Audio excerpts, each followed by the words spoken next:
Hello guys. Welcome to Pika Fiction. So in this video, we will see what if Ash mastered the power of shadow Pokemon and unleashed them on the world. If you enjoy these kinds of stories, don't forget to show us some love by hitting the like button and subscribing to the channel. Your support means the world to us. Now, let's start the story. Chapter 1. The Obsidian Heart. The air in the old power plant tasted of rust and ozone, a flavor Ash Ketchum had come to associate with trouble. For 3 weeks, he and Pikachu had been chasing whispers across the Unova coastline. Rumors of Pokemon vanishing from seaside towns, followed by strange energy spikes that fizzled out before any official sensors could get a lock. It was the kind of mystery that fell just below the Elite Four's notice but was too persistent for a champion to ignore. After 2 decades of saving the world, Ash had developed a nose for these things. It was a sense that told him when something was merely wrong, and when it was deeply rotten. This place felt rotten. Pikachu was a silent, yellow blur on his shoulder, his ears twitching, scanning the cavernous turbine hull. The silence was the most unnerving part. A place like this, abandoned for a generation, should have been teeming with Magnemite, Voltorb, perhaps a colony of hardy Zubat. Instead, there was nothing. Not a single cry, not a flicker of movement in the gloom. The only light came from the fractured ceiling, where pale afternoon sunbeams pierced the darkness, illuminating swirling dust motes like tiny, wandering spirits. "Anything, buddy?" Ash murmured, his voice barely a whisper. Pikachu's response was a low, guttural growl, his cheeks sparking with a nervous energy that had nothing to do with a coming storm. He pointed a small paw towards the far end of the hull, where a single, incongruous green light pulsed weakly from behind a wall of rusted machinery. Ash nodded, his expression grim. He moved with a practiced silence that belied his age. The title of World Monarch was more than just a trophy. It was a weight that had settled into his bones, honing his instincts and stripping away the last vestiges of the reckless boy from Pallet Town. He still had the fire, but it was a controlled burn now, a forge rather than a wildfire. As they slipped between the colossal, defunct turbines, the hum grew louder, a sickly, discordant sound that grated on the nerves. It was the sound of unnatural power. They rounded the final machine and stopped dead. The space beyond was a makeshift encampment. Portable floodlights cast harsh, sterile shadows on a scene of methodical cruelty. At least a dozen men and women in drab, gray uniforms with a strange, jagged C emblem were patrolling the area. Cages were stacked high, filled with Pokemon, not just common wild ones, but powerful, trainer-raised Pokemon.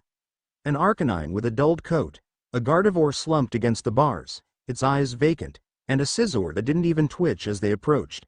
None of them had the energy to resist. In the center of the clearing stood a massive, grotesque machine. Coils of thick, black cable snaked from a generator to a central containment pod, inside of which a Lucario was thrashing wildly. A violet-black aura, thick as tar, was being pumped into the pod. The Pokemon's howls were agonizing, a sound of a soul being torn apart. "Purification is salvation," one of the grunts droned, his voice flat and devoid of emotion. "The heart is a cage. Emotion is a weakness. We will set them free." Cypher. The name clicked in Ash's mind, a ghost from old case files he'd reviewed, a criminal syndicate from the Ore region, thought to be long since dismantled. Their goal had been to create shadow Pokemon, soulless fighting machines stripped of all emotion. 1, 2. It seemed the rumors of their demise had been greatly exaggerated. "Pikachu, stay quiet," Ash commanded in a low tone. He didn't need to elaborate. This wasn't a league battle. There were no rules here, no referee. He unclipped 2 Pokeballs from his belt. "Sceptile, Greninja, stand by." He didn't have to wait for an opening. A clumsy grunt tripped over a loose cable, sending a wrench clattering across the concrete floor. Every head snapped in their direction. For a moment, there was a stunned silence, then a shouted alarm. "Intruder." Ash didn't hesitate. Sceptile, Leaf Storm. Greninja, Water Shuriken, spread. The 2 Pokemon materialized in flashes of light, already in motion. Sceptile became a whirlwind of emerald energy, a storm of razor-sharp leaves tearing through the encampment, shredding tents and kicking up a blinding cloud of dust. Greninja landed in a low crouch, its hands a blur as it unleashed a volley of spinning stars made of compressed water. They weren't aimed to maim, but to disable. Shurikens slammed into generators, shorting them out. They sliced through the locking mechanisms on the cages, the doors swinging open. The Cypher peons were well trained but unprepared for a champion-level assault. They scrambled, sending out their own Pokémon. A pack of snarling Mightyena and a handful of poison types. Focus fire on the grass type, one shouted. It was a fatal mistake. They underestimated the bond Ash shared with his team. Ash didn't need to shout commands. A glance, a subtle shift in his stance, was all it took. Sceptile, drawing their attention, became an impossible target, weaving through their attacks with fluid grace before striking back with a brutal leaf blade that sent a wheezing careening into a wall. Meanwhile, Greninja had vanished. It reappeared in the shadows behind the main pack, its tongue scarf whipping around. Night Slash, Ash ordered, his voice cutting through the chaos. The dark energy blades were precise, striking with concussive force that knocked the Mightyena aside without drawing blood. The freed Pokémon, seeing their chance, began to stir. The Arcanine, its fire rekindled by a spark of hope, let out a defiant roar. Incompetent fools. A new voice, sharp and cultured, sliced through the din. A man in a pristine white coat strode out from behind the central machine, his face a mask of cold fury. He had the calm, dangerous air of a man used to absolute authority. Do you see now why emotion is a flaw? It makes you predictable. Panicked. He held up a hand, and the struggling Lucario in the pod let out one final, choked cry before slumping over. The dark aura solidified around it, crackling like black lightning. The pod hissed open. The Lucario stepped out, but it was wrong. Its fur was a shade darker, its eyes glowing with a malevolent purple light. A swirling, violent aura radiated from its body, visible even to Ash's naked eye. 3. Behold, the perfection of power, the man announced. A being unshackled by doubt or fear. A true warrior, a shadow Pokémon. Ash gritted his teeth. You're torturing them. The man, clearly the operations administrator, let out a dry chuckle. Pain is a catalyst for change, Champion Ketchum. A necessary step to unlock their true potential. My name is Volos, and I am granting these creatures a gift. You, on the other hand, are merely an obstacle. The shadow Lucario moved, not with the elegant grace of its kind, but with the twitchy, explosive speed of a predator. It didn't wait for a command. It simply lunged. Greninja, intercept, Sceptile, secure the other Pokémon, Ash snapped. Greninja met the charge, blades of water clashing against fists wreathed in shadow. The impact sent a shockwave through the hull. Every blow from the Lucario was a killing strike, devoid of hesitation. Greninja was faster, more agile, but it was on the defensive. This wasn't a battle of skill, it was a battle against a force of nature. It can't feel pain, Ash realized aloud, watching Greninja land a clean kick that would have staggered any other opponent. The shadow Lucario didn't even flinch. It just retaliated with a move Ash had never seen before. A whip of pure shadow that lashed out and caught Greninja across the chest, sending him flying.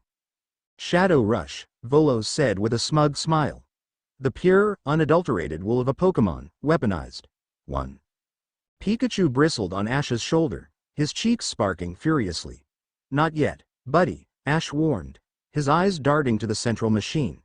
It was starting to whine, the violet light at its core pulsing erratically. The damage from Greninja's earlier shuriken was causing a feedback loop. Sceptile, get them out now, Ash yelled. Sceptile needed no further encouragement, using its vines to herd the freed but disoriented Pokémon towards the hall's exit. The shadow Lucario, ignoring the retreating Pokémon, fixed its glowing eyes on Ash. It saw the true threat. It bounded forward, a dark sphere of energy, a shadow ball, forming between its palms. Pikachu, Thunderbolt. The bolt of pure lightning slammed into the Lucario, engulfing it. For a second, it faltered. The purple aura flickered. Ash saw a flash of the noble warrior beneath, its eyes wide with pain and confusion. It was still in there, trapped within the shadow. But the moment passed. The shadow reasserted itself, and the Lucario powered through the attack, launching its shadow ball. Ash dove, the dark sphere screaming past his head and exploding against a turbine with a deafening boom. He came up rolling, his mind racing. He couldn't win a direct assault. The machine was the key. If he could destroy it, maybe the effect would reverse. But Volos was ahead of him. A pointless gesture. The process is self-sustaining now. In fact, let's accelerate the demonstration. He slammed his fist down on a red console, and the overloaded machine shrieked, the violet core glowing with the intensity of a dying star. Cracks of raw, dark energy began to arc across its surface. It's going to blow, Ash realized in horror. The entire plant would be leveled. The Shadow Lucario was charging again, its fury absolute. There was no time. Ash braced himself, recalling Greninja and Sceptile to protect them from the coming blast. He stood his ground, ready to face the creature down. But he never got the chance. In that split second, as the machine reached critical mass and the Lucario lunged, Pikachu did something he'd only done a handful of times in their long journey. He acted against Ash's unspoken command, for his protection. With a cry that was a mixture of defiance and terror, he leapt from Ash's shoulder. He didn't attack the Lucario. He threw himself directly at Ash, pushing him backward with all his might. Ash stumbled, falling hard as a blinding wave of pure, unrefined shadow energy erupted from the machine's core.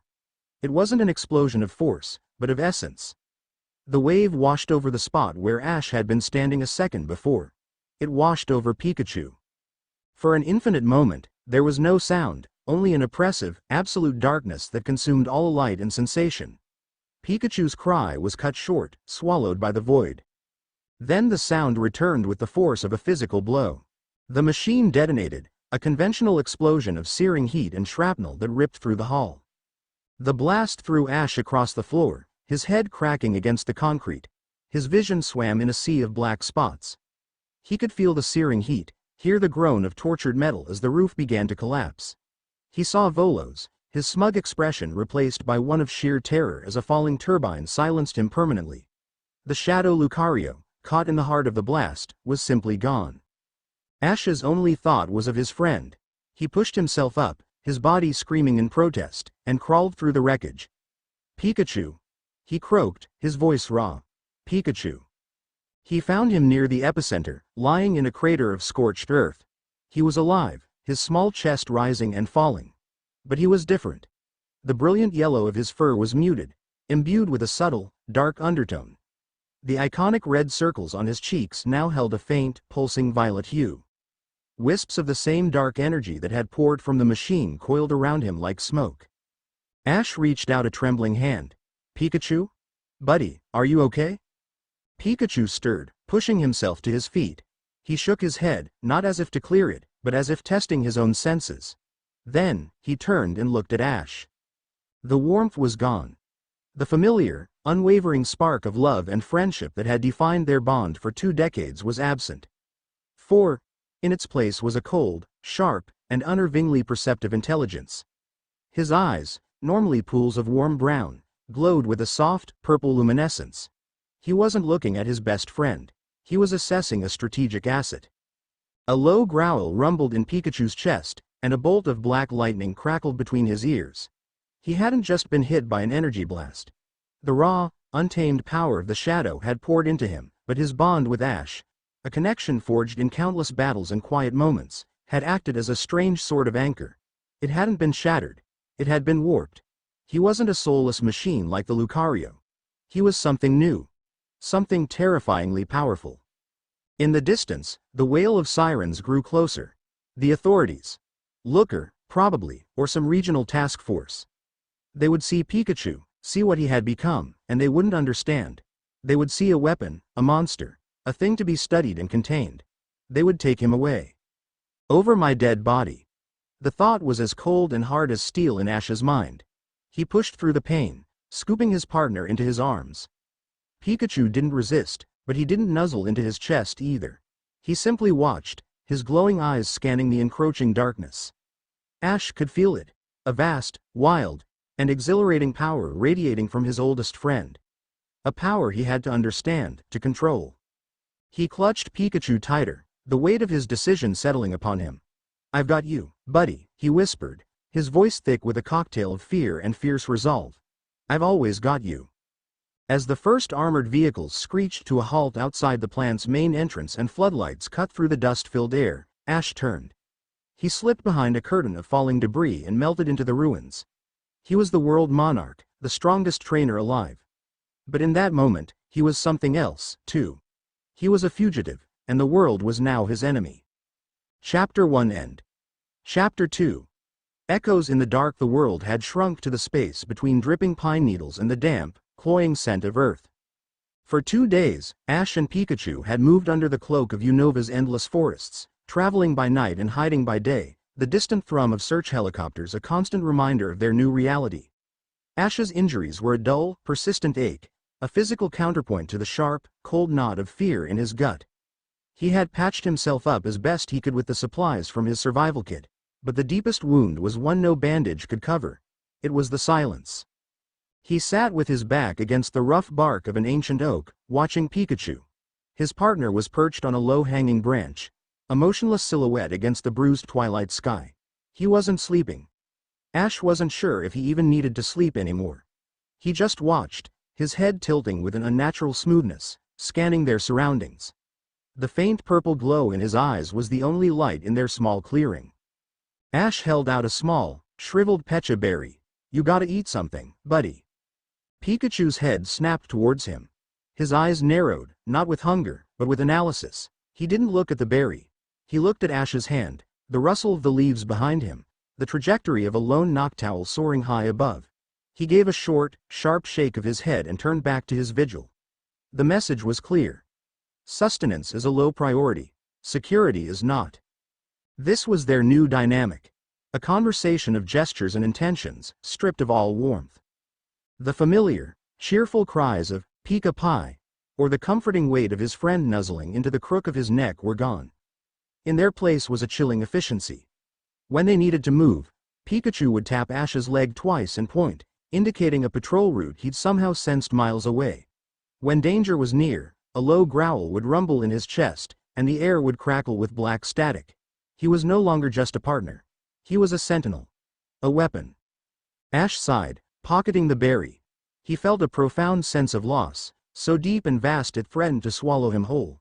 He hadn't just lost his freedom. He'd lost a part of himself. The part that was reflected in Pikachu's unwavering friendship. He looked at the silent creature on the branch and wondered if the Pikachu he knew was still in there at all. A prisoner behind those glowing purple eyes, just like the Lucario had been. The thought sent a fresh spike of anger through him. This wasn't Pikachu's fault. It was Cypher's. It was Volos's. And Ash would make them pay. First, though, he had to understand. He had to find a way to breach the wall of shadow that now stood between them. In a sterile, white briefing room hundreds of miles away, Salon made an Annabelle of the International Police Battle Frontier watched the footage for the 10th time. It was a chaotic mess, compiled from the damaged security drives of the Cypher grunts and the thermal imaging of the first response team. Most of it was useless, static, fire, and panic. But there were fragments. A blur of green and blue, a Sceptile and a Greninja, unmistakably Ash Ketchum's. The violet-black energy signature erupting from the machine. An energy that made the agency's top physicists scratch their heads and mutter about impossible readings. And then, the final, damning clip.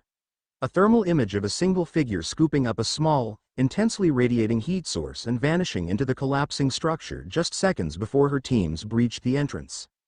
"The energy readings are off the charts, ma'am," a technician reported, his voice tinny over the intercom. "The small entity he's carrying, its output is unstable but immense. It doesn't match any known Pokémon phenomenon. It's closer to the signature of an ultra wormhole, but contained, localized." Annabelle steepled her fingers, her calm expression a carefully constructed mask. Inside, her thoughts were a storm. She knew Ash Ketchum. Not just by reputation, but personally. She had faced him in battle, seen the unbreakable bond he shared with his Pokémon, particularly his Pikachu. The idea of him being involved in a criminal act was ludicrous. But the evidence was undeniable. He was at the scene. He fled. He was hiding. Her superior, a stern, gray-haired man on the central viewscreen, didn't share her reservations. "Your orders are simple, Annabelle. Locate Ash Ketchum. Apprehend him with minimal force, if possible. But your absolute priority is to secure the asset. That energy signature represents a global security threat. We don't know if it's a weapon, a new Pokémon, or a contagious phenomenon. We need it contained. Find him." "Yes, sir," she said, her voice betraying no emotion. She closed her eyes, replaying her own battle against him years ago. She had felt his thoughts, his connection to his Pokémon. It was a bond of pure empathy, of shared will. It was the reason he was the world monarch. It was also, she feared, the reason he would never, ever surrender his Pikachu. He won't see this as a security threat, she murmured to the empty room. He'll see it as us trying to take his friend. And she knew, with a sinking certainty, what a man like Ash Ketchum would do to protect his friends. He would burn the world down. They found sanctuary in a place of ghosts. An abandoned mountain village in the sprawling highlands between Unova and Sinnoh, a place wiped off the maps a century ago by a landslide. The cabins were little more than skeletal remains, but one, nestled deep in a box canyon, was mostly intact. It was defensible, remote, and forgotten. It was perfect. For the first time in days, Ash built a small, smokeless fire, the warmth a small comfort against the gnawing chill in his soul.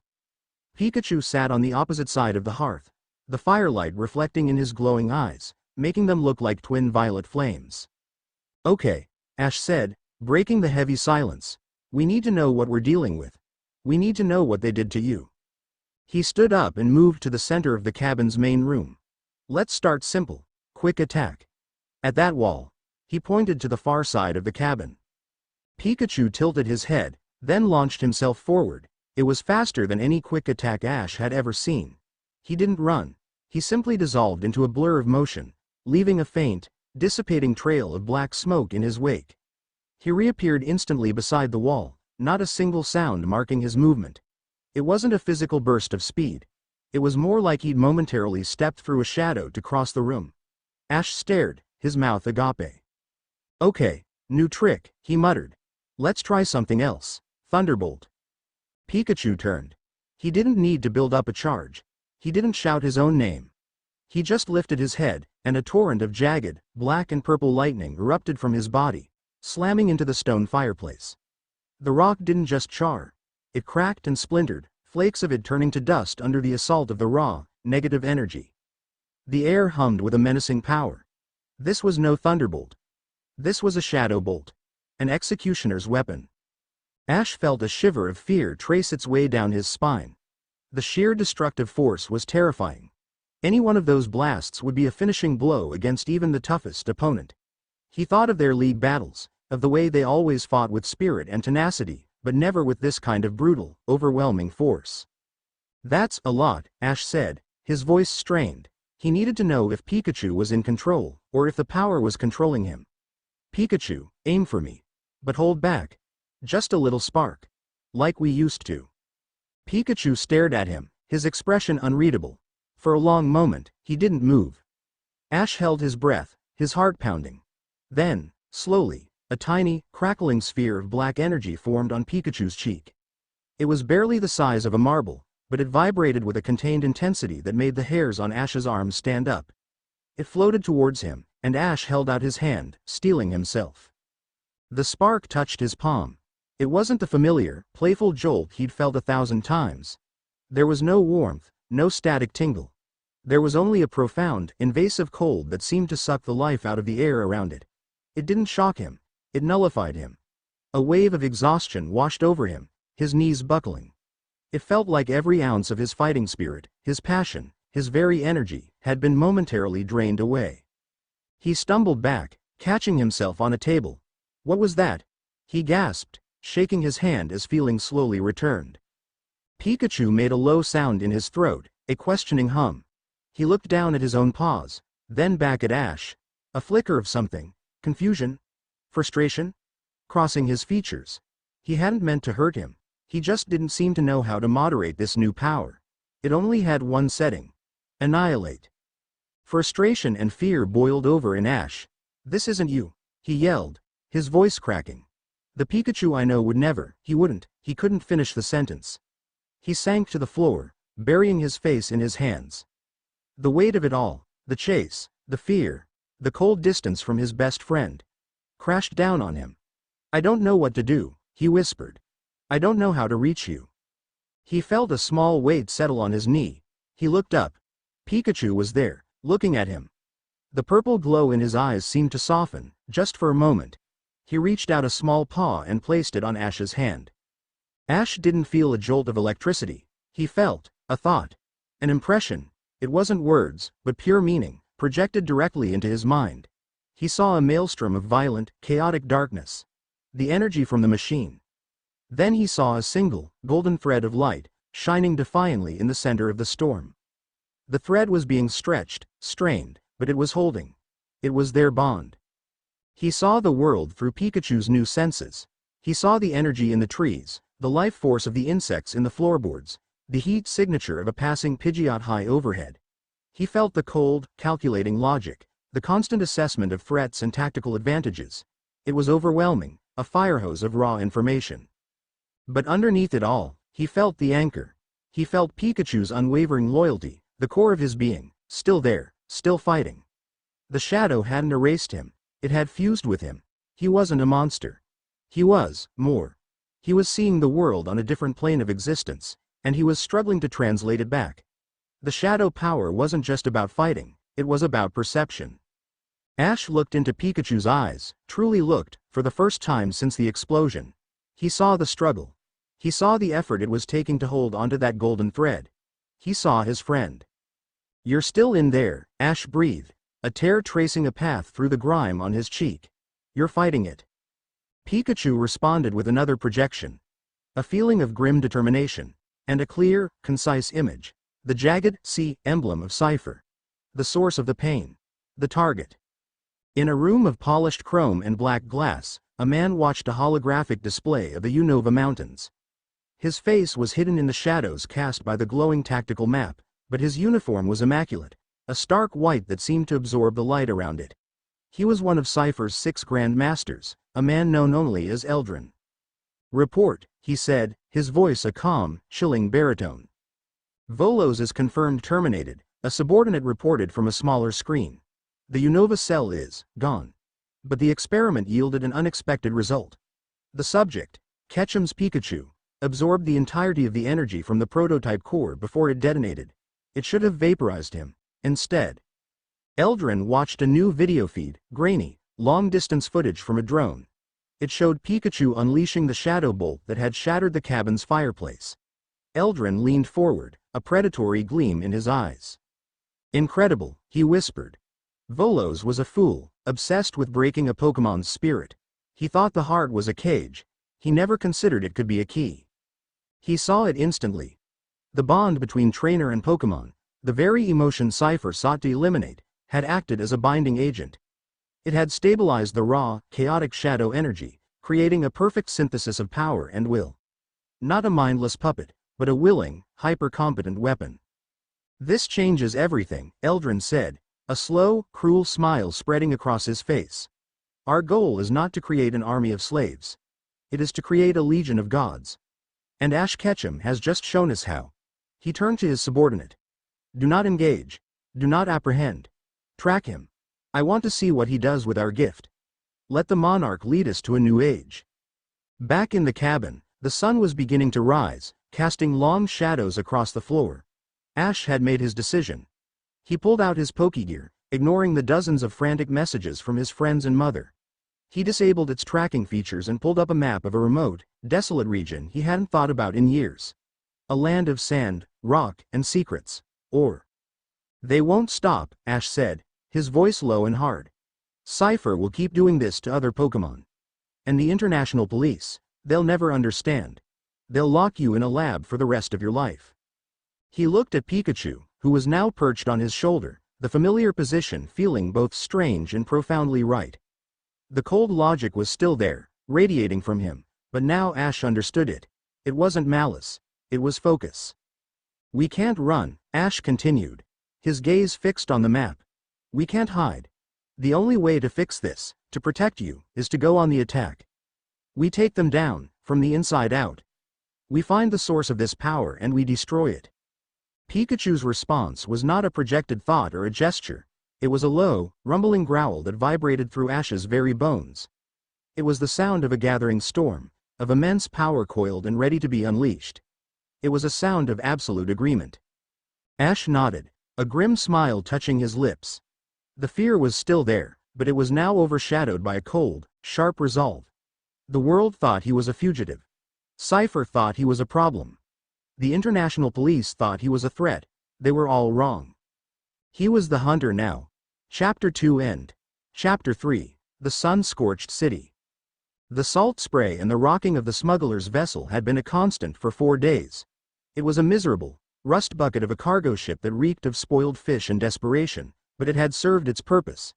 It had gotten him out of the massive dragnet closing around Unova and across the sea to the one place on Earth he was sure no one would willingly follow. The Ore region. When the ship's ramp lowered onto the docks of Gadian port, the heat hit him like a physical blow. It was a dry, oppressive heat that shimmered above the cracked pavement and baked the very air he breathed. Ore was a land bleached of color, a study in browns and grays under an endless, unforgiving sky. The port town was a ramshackle collection of mismatched buildings, its people weathered and wary. They looked at newcomers not with curiosity, but with a hard, calculating suspicion. What are you running from? What trouble are you bringing to my doorstep? Ash, wearing a simple, dusty traveler's cloak with the hood pulled low, walked with a purpose that made others give him a wide berth. Tucked inside his jacket, Pikachu was a silent, compact weight. He could feel the low thrum of his partner's energy, a constant, low-level vibration that was his new compass. In this harsh, unwelcoming land, that power felt less like a curse and more like a necessary shield. He bypassed the official channels, slipping through the chaotic marketplace where vendors hawked salvaged machine parts and scrawny-looking Pokémon. He bought a map from a grudging merchant, paying with cash he'd managed to grab before he fled. His destination was a name he'd pulled from old Cypher case files, a place described as an oasis of civilization in the heart of the desert. Phoenix City. If there was an underworld in Ore, its heart would beat there. The journey was brutal. The landscape outside the port was a desolate wasteland, dotted with skeletal trees and mesas that looked like the bones of dead gods. He caught a ride on a rickety transport skiff, crammed between miners and prospectors who spoke in grunts and eyed his cloaked form with open distrust. Through it all, Pikachu remained still, his senses extended. Ash felt the faint impressions his partner sent him. The predatory glint in a man's eye, the hidden desperation of a woman clutching her Pokeballs, the territorial anger of a pack of sandshrew they passed. Pikachu wasn't just seeing the world anymore. He was reading its soul, and its soul was dark. Phoenix City rose out of the desert like a mirage. It was a walled city, impossibly green, with fountains sparkling in its central plaza and clean, whitewashed buildings. It was beautiful, but the beauty was a lie. Ash felt it the moment he walked through the gates. The smiles of the citizens didn't reach their eyes. The guards on the walls watched the streets with the cold focus of prison wardens. This wasn't an oasis. It was a gilded cage. He found the place he was looking for in the city's shadowed underbelly, a district tucked behind the pristine facade of the main square. The cantina was marked by a flickering neon sign of a broken Pokeball. The air inside was thick with the smell of cheap synthale and simmering resentment. Every patron looked like they had a story they'd killed to keep secret. Ash took a seat at the bar, keeping his hood up. Pikachu sent a single, sharp impression. Danger. Arrogance. Greed. It was a summary of the room's emotional landscape. What'll it be? The bartender, a massive man with a cybernetic arm, grunted. Information, Ash said, his voice low and raspy from the desert dust. I'm looking for a man named Wes. The bartender froze, his good hand pausing in the middle of wiping down a glass. The low chatter in the cantina died. Every eye in the room turned to Ash. Never heard of him, the bartender said, his voice now dangerously low. The old files say he's the best information broker in Ore, Ash pressed, not backing down. Says he has a particular dislike for Cypher. A man at a nearby table, heavy-set and with a tattoo of a skuntank on his neck, pushed his chair back and stood up. He and his 2 companions smirked, revealing stained teeth. You hear that, boys? He's looking for a ghost. And he's asking awfully loud, the second one added, cracking his knuckles. Sounds like a cop to me. I'm not a cop, Ash stated flatly. Then you're a fool, the skuntank man sneered, stepping forward. And fools in Ore have a habit of disappearing. Now, you're going to walk out of here, or we're going to carry you out in pieces. Pikachu sent a clear signal. Permission? Ash gave a subtle nod, his hand resting on the table. Disable. Don't kill. What happened next was over in less than 3 seconds. The first man lunged. Pikachu exploded from Ash's jacket, not as a yellow blur, but as a flicker of pure shadow. He was there, and then he wasn't. The man grunted in surprise, his punch hitting empty air. He stumbled forward, off balance, and in that instant, Pikachu reappeared behind him. A single, silent tap of a paw, wreathed in a faint black aura, touched the back of the man's knee. The man's leg went completely numb, and he collapsed to the floor, his face a mask of confusion. The other two were still processing what had happened when Pikachu moved on them. He didn't run along the floor. He zipped up the wall and across the ceiling, a streak of darkness that defied gravity. A small, condensed pellet of shadow energy, no bigger than a pea, dropped from above and hit the second man on the forehead. The man's eyes rolled back into his head, and he crumpled like a puppet with its strings cut, fast asleep before he hit the ground. The third man, his eyes wide with terror, fumbled for a Pokeball. What the hell is? He never finished. Pikachu landed silently on the table in front of him. There was no charge, no dramatic cry. The purple glow in Pikachu's eyes simply intensified for a fraction of a second. A wave of pure, cold dread washed over the man. It wasn't a psychic attack. It was a projection of the shadow's essence. Absolute, predatory certainty. The man screamed, a high, thin sound of pure terror, scrambled backward over his chair, and Crab walked his way to the door, fleeing into the night. Silence returned to the cantina. It was a heavier, more respectful silence now. Every patron, including the bartender, was staring at the small, dark-furred creature now sitting calmly on the table, its cheeks crackling with barely contained black lightning. "Now," Ash said, his voice cutting through the tension as he turned back to the bartender, "about Wes." A man sitting alone in the darkest corner of the room stood up. He was lean and wiry, with sharp eyes that seemed to miss nothing. He wore a patched duster and had the weary, cynical look of a man who had seen too much. "The name's not Wes," he said, walking over. "That was my grandfather's call sign. I'm Kai. And I think you and I should talk. In the back." Ash nodded, and Kai led him through a beaded curtain into a small office cluttered with maps, outdated computer terminals, and listening devices. Kai closed the door and leaned against it, his eyes fixed on Pikachu, who had leapt onto Ash's shoulder. "I've never seen anything like it," Kai said, his voice a mixture of awe and fear. "The speed, the precision. That's not a normal Pokémon." "He's not," Ash said simply. "We're here because we're hunting Cypher." Kai let out a bitter laugh. "The old Cypher is dead and buried. Most of them, anyway. But you're right to be hunting. Something else grew from the corpse. They call themselves Cypher Ascendant.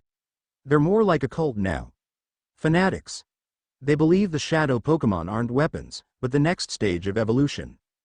This matched what Volos had said. "Salvation," Ash murmured. "Exactly," Kai said, his eyes narrowing. "They're harder to track. More secretive. But they've been getting bolder. Snatching strong Pokémon from trainers out in the wastes. Setting up labs in the old ruins. What's your stake in this? They take a Pokémon from you." "Something like that," Ash said, the understatement hanging heavy in the air. "I need to find their main base of operations. I'm not here to play games, Kai. I will tear this region apart piece by piece until I find them." There was no boast in his voice. It was a simple statement of fact, and the small creature crackling with dark energy on his shoulder was all the proof Kai needed. This wasn't some hot-headed trainer looking for justice. This was a force of nature. Kai studied him for a long moment, then seemed to reach a decision. He respected power, and he hated Cypher for what they'd done to Orr, for what they'd done to his family. This stranger, this hooded man with a monster for a partner, might just be the weapon the region needed. "The main base. No one knows where that is. But," he said, walking over to a large map of Orr pinned to the wall, "I know where one of their new labs is. A high-tech research outpost disguised as a defunct mining facility. They've been taking their latest catches there for processing." He tapped a location deep in the southern desert, a place marked only by a symbol for treacherous terrain. "Pyrite Town. Or what's left of it. The lab is deep underground." Ash memorized the location. "Thank you." He turned to leave. "Hey, wait," Kai called out. "You're just going to go? Alone? Cypher Ascendant isn't like the old thugs. Their administrators have Pokémon that have been enhanced." Not full shadow Pokémon, but stronger, more aggressive. They'll kill you. Ash paused at the door, pulling his hood further over his face. Let them try. He stepped back out into the main room of the cantina. The patrons avoided his gaze. The bartender was diligently cleaning the same spot on the bar. The unconscious bodies had been unceremoniously dragged into a corner. No one would be bothering him again. Far away, in the gleaming command center of the International Police Headquarters, Annabelle stood before a tactical map. A red marker blinked over Gadian Port. Agent on the ground confirms a cloaked passenger matching Ketchum's description disembarked from a smuggling vessel 2 days ago, an officer reported. He paid for transport to Phoenix City. Or, Annabelle whispered. It made a horrible kind of sense. The region was a black hole for law enforcement, the historical home of Cypher. He wasn't running. He was running to the fight. He's being proactive, she said, a new urgency in her voice. He thinks he can solve this himself. He has no idea what he's dealing with. Her orders were to contain the threat, to secure the Pikachu. But her instincts, her empathy, screamed at her that she was on the wrong side of this. She was hunting a hero who was trying to save the world again, only this time, the world saw him as the monster. Ready my team, she commanded, her jaw set. Change of objective. We're not just there to contain. We're going in to support. Ketchum is in over his head, and if Cypher gets that Pikachu back, she didn't need to finish. The implications were unthinkable. As the twin moons of ore began their ascent into the ink-black sky, Ash and Pikachu stood on a ridge overlooking the vast, silent desert. The lights of Phoenix City were a fading glow behind them, a false promise of safety. Ahead lay nothing but sand, rock, and the enemy. The air grew cold, the desert's heat bleeding away into the night. Pikachu's energy felt different out here, in the oppressive silence. It felt hungry. The shadow within him seemed to resonate with the emptiness of the land. Ash felt a flicker of communication from his partner. It was an image of the lab Kai had marked on the map, followed by a feeling of intense, predatory focus. There were other Pokémon there. Pokémon being tortured, being broken. Pikachu could feel their pain, a distant echo on the psychic wind. A cold, hard smile touched Ash's lips. He had a location. He had a target. The time for running was over. The time for hunting had begun. Chapter 3 End. Chapter 4. The Serpent's Coil. The Ore Desert at night was a vast, cold thing. The heat of the day was a distant memory, replaced by a biting wind that whipped sand into stinging clouds and whispered through the canyons like a lament. To any normal traveler, it was a death trap. To Ash, it was just another obstacle. He moved through the darkness with an unnatural confidence, a shadow among shadows, his path guided by the silent, glowing presence on his shoulder. Pikachu had become his eyes, his ears, and his compass. He didn't see the terrain, he felt it. The subtle vibrations of a sandslash burrowing deep beneath their feet, the flow of cold air indicating a cave system that offered shelter, the faint taste of moisture on the wind that led them to a hidden spring. These were things Ash had learned to sense over 20 years of living in the wild, but Pikachu experienced them with an impossible clarity. He was a living sensor suite, and the desert, which should have been their enemy, was just a map he was reading aloud into Ash's mind. The bond between them had deepened, evolving past the need for words. It was a constant, silent dialogue of shared intent. Left, rockslide unstable. Right, patrol of Krokorok, territorial but avoidable. Straight, clear path. Ash would adjust his course without breaking stride, trusting his partner implicitly. The grief for the friend he had lost was still there, a hollow ache in his chest, but it was now mingled with a growing awe for what they were becoming. Together, they were something more than a trainer and his Pokémon. They were a single, perfectly synchronized predator. Pyrite Town was a festering sore on the face of the desert. It was less a town and more a collection of rusted-out prefabs and crumbling mine buildings huddled around a deep, dark canyon. The people here had the same hard, desperate eyes as the patrons in the cantina, but without the pretense of civilization. This was a place of last chances and final mistakes. The air smelled of dust, rust, and failure. Kai's directions led them to a defunct mine entrance on the town's outskirts, sealed with a massive, corroded steel door and a sign that read, "Condemned. Danger of collapse." It was the perfect cover. "No guards," Ash murmured, scanning the area. Pikachu responded with a mental image. A network of fine, almost invisible lines crisscrossing the entrance. Laser tripwires. He also projected the location of 3 automated turrets, hidden in the rock face above.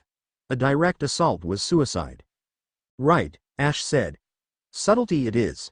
He found a small ventilation shaft 100 yards away, barely wide enough for a person to crawl through.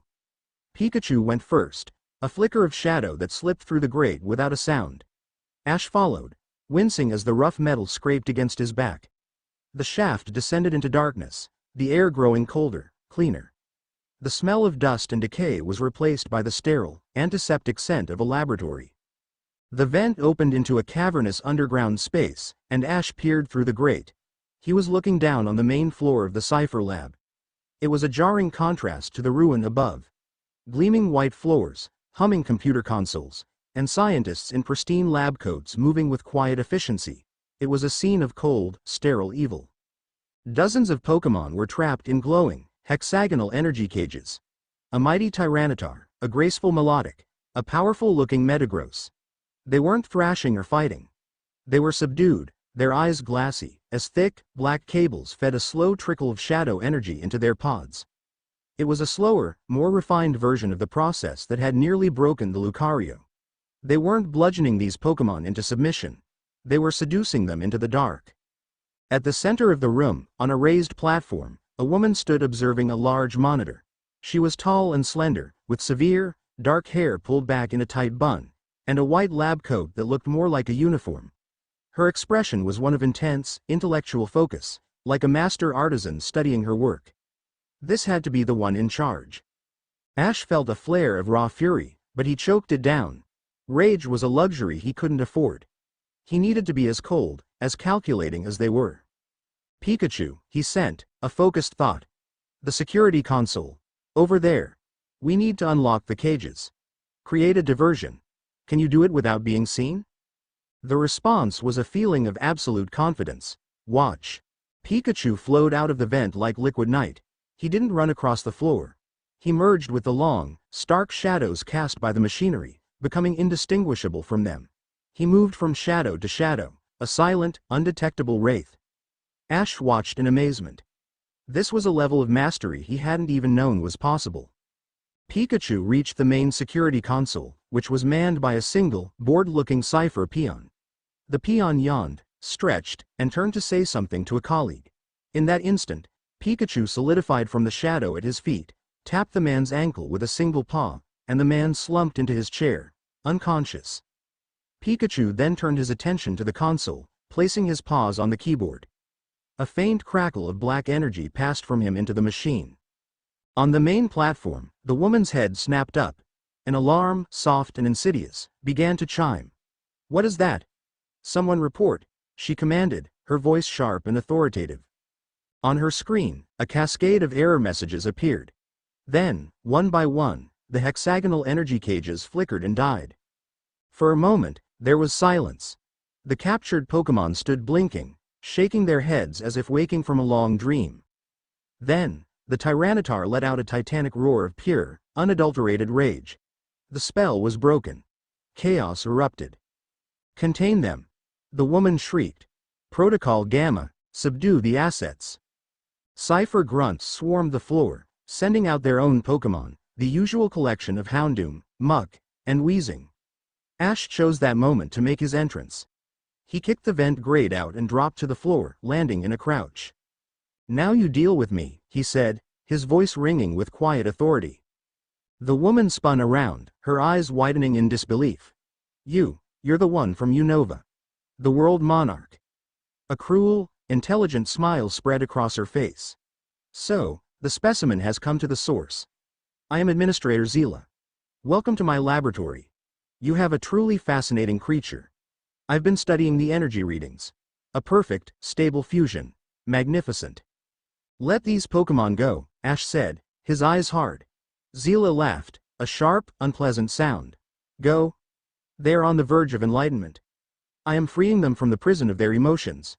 You, who claims to love Pokémon, would keep them shackled by petty, inefficient feelings. No, you will not interfere with my work. Salazzle, show our guests some ore hospitality." A Pokeball snapped open, and a Salazzle materialized in front of Zila.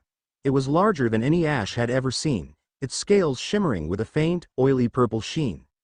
It hissed, a plume of toxic smoke curling from its lips. This was one of the enhanced Pokémon Kai had warned him about. Pikachu reappeared on Ash's shoulder, a low growl rumbling in his chest. "A fight you want, a fight you get," Ash said. "Pikachu, Shadow Bolt." The black lightning was instantaneous. It crossed the distance between them in a heartbeat, aimed not at the Salazzle, but at the floor in front of it. The tiles exploded upward, creating a barrier of smoke and shrapnel. It was a feint, designed to close the distance. "Predictable," Zila sneered. "Corrosion ability. Toxic, now." The Salazzle spat a glob of viscous purple poison through the smoke. Pikachu, still on Ash's shoulder, was an impossible target to hit. But the poison wasn't aimed at him, it was aimed at Ash. Ash dove, the toxic sludge splattering on the floor where he'd been standing, eating into the metal with a sickening hiss. "You see, champion?" Zila taunted. "Your bond, your emotion, is a weakness. You have to protect yourself. My Salazzle has no such limitations." The Salazzle was fast, a blur of motion that circled them, looking for an opening. "She's using you as a target to limit my movement," Pikachu projected. "I need to be alone." Ash understood. He backed away, drawing Zila's attention. "Is that all you've got? My Pokémon have faced down gods. Your pet lizard doesn't scare us." The taunt worked. Zila's cold composure cracked. "Insolent child. Salazzle, Shadow Claw." The Salazzle lunged at Ash, its claws glowing with a dark, malevolent energy. "Now!" Ash yelled.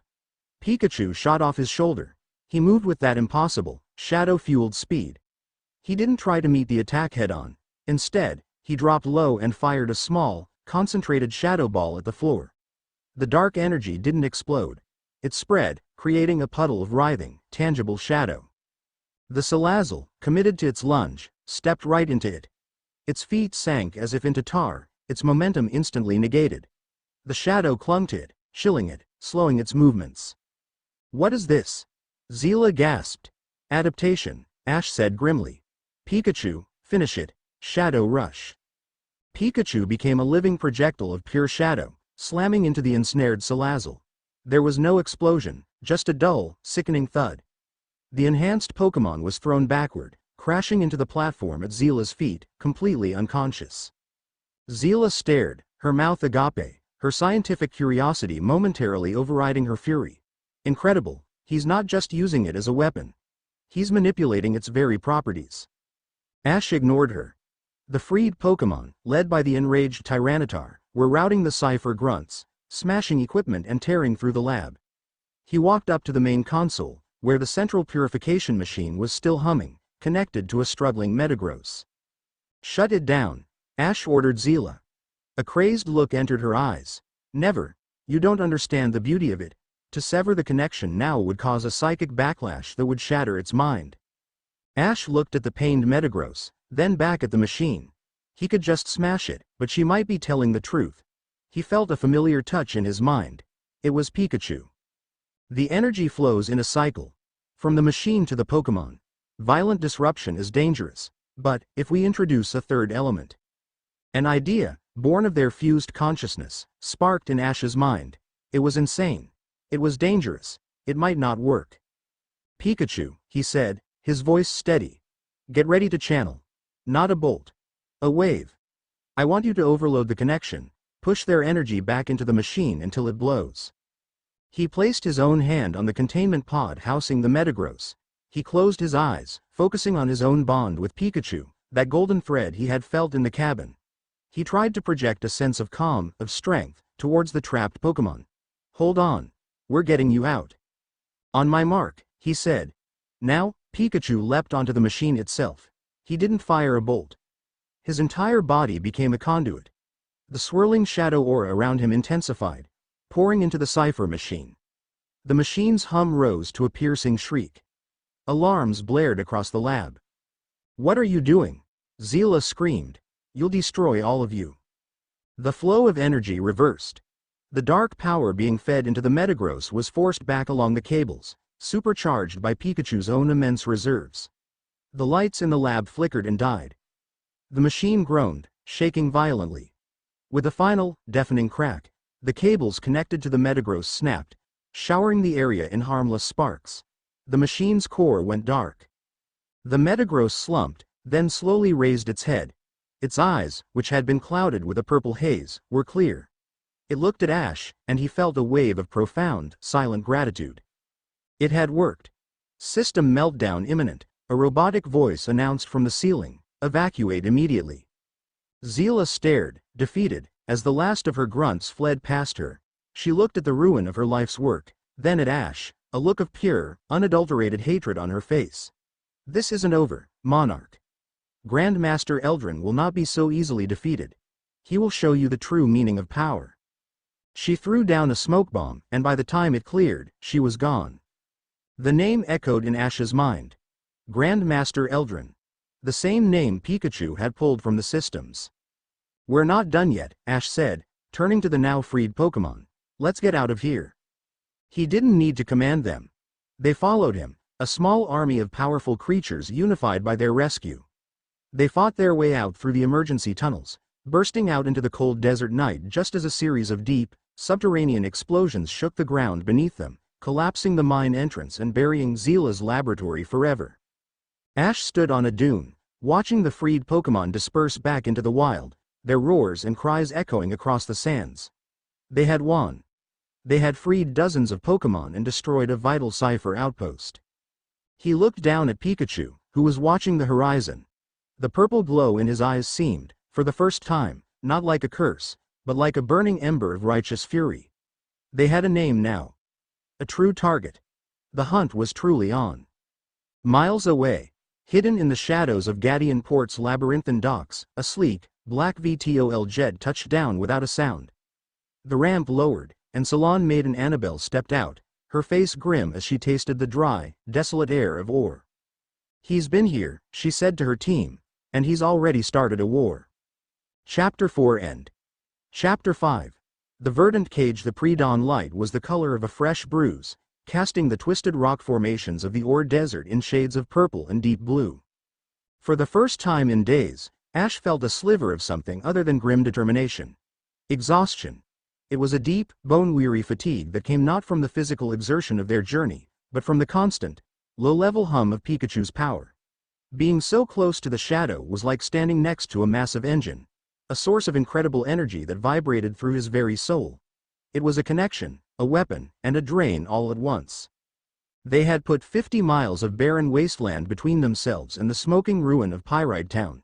The Pokémon they had freed were long gone, scattered back to the wild like seeds on the wind. Now, it was just the two of them again, a solitary hunter and his living shadow. "We need a new heading," Ash thought, the words directed inward, toward the presence on his shoulder. "The name Zila mentioned, Eldrin, isn't enough. We need a location. A pattern. We need to get back to Kai." Pikachu's response was a wave of caution. "Fennec is hot. Watched." He projected an image of the city, not as it was, but as he perceived it, a web of energy signatures. He could see the faint, almost invisible traces of cipher agents, and a brighter, more focused cluster of lights that felt different, cleaner, more disciplined, police. So, the IP was already in ore. Ash wasn't surprised.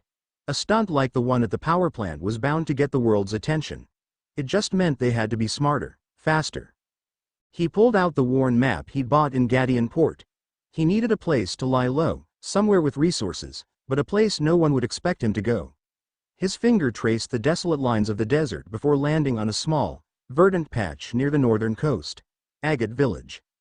In the old files, it was described as a sanctuary, a retirement community for powerful trainers, nestled around a sacred forest. It was a place of peace, of quiet reflection. It was the last place anyone would look for a fugitive waging a one-man war. It was perfect. It was also their only option for contacting Kai without walking into a trap. There were old, hardwired comms stations there, relics from a time before the global network, much harder to trace. The journey north was a silent pilgrimage. They moved through the canyons and badlands, Ash's physical senses and Pikachu's shadow perception working in perfect harmony. They were a single entity navigating a hostile world. The bond between them had become their language. A flicker of purple in Pikachu's eyes was a warning of an approaching sandstorm. A subtle shift in Ash's weight was a command to hold their position. It was a stark, efficient beauty, born of desperation and necessity. Salon maid and Annabelle stood in the back room of Kai's cantina. The smell of stale synthale a stark contrast to the sterile environment of her headquarters. The place was empty, shut down. A sign on the door read, "Closed for fumigation." A lie, obviously. Kai was a ghost, and he'd known she was coming. He wiped his systems clean, her tech specialist reported, looking up from a datapad connected to Kai's terminal. Used a military-grade encryption scrambler. There's nothing here. No logs, no contacts, nothing. Annabelle ran a gloved finger over the map of ore pinned to the wall. The pinhole marking Pyrite Town was a glaring accusation. She had arrived in Fennec less than 12 hours after Ash had passed through, but it was 12 hours too late. She'd heard the whispers on the street, the story of a hooded man and a monster that moved like smoke, humiliating a local gang without breaking a sweat. Then, a few hours later, the seismic sensors had picked up the underground detonation in the southern desert. It didn't take a genius to connect the dots. "He's not just running," Annabelle said, her voice a low murmur. "He's dismantling them. He's doing our job, but he's doing it with a power we can't comprehend or control." Her Alakazam stood silently beside her, its eyes closed in concentration. It was her partner, her empathic link to the world. She didn't need to speak. "Can you feel him?"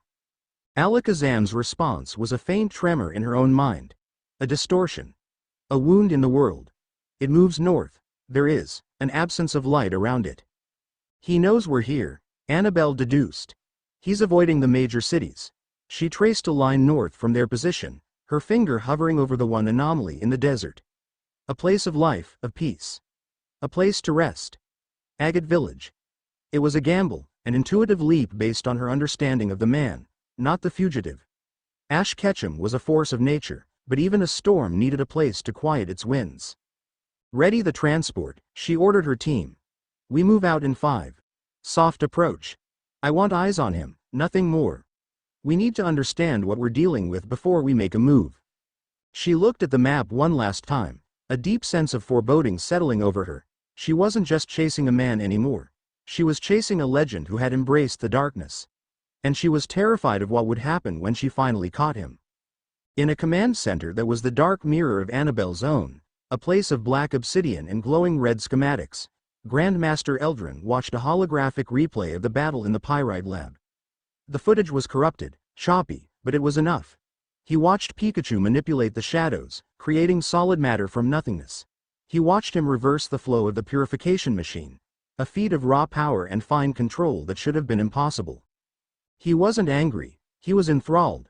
"Zila was a sentimental fool," he said, his voice a calm, resonant baritone that filled the room. "She saw a broken process.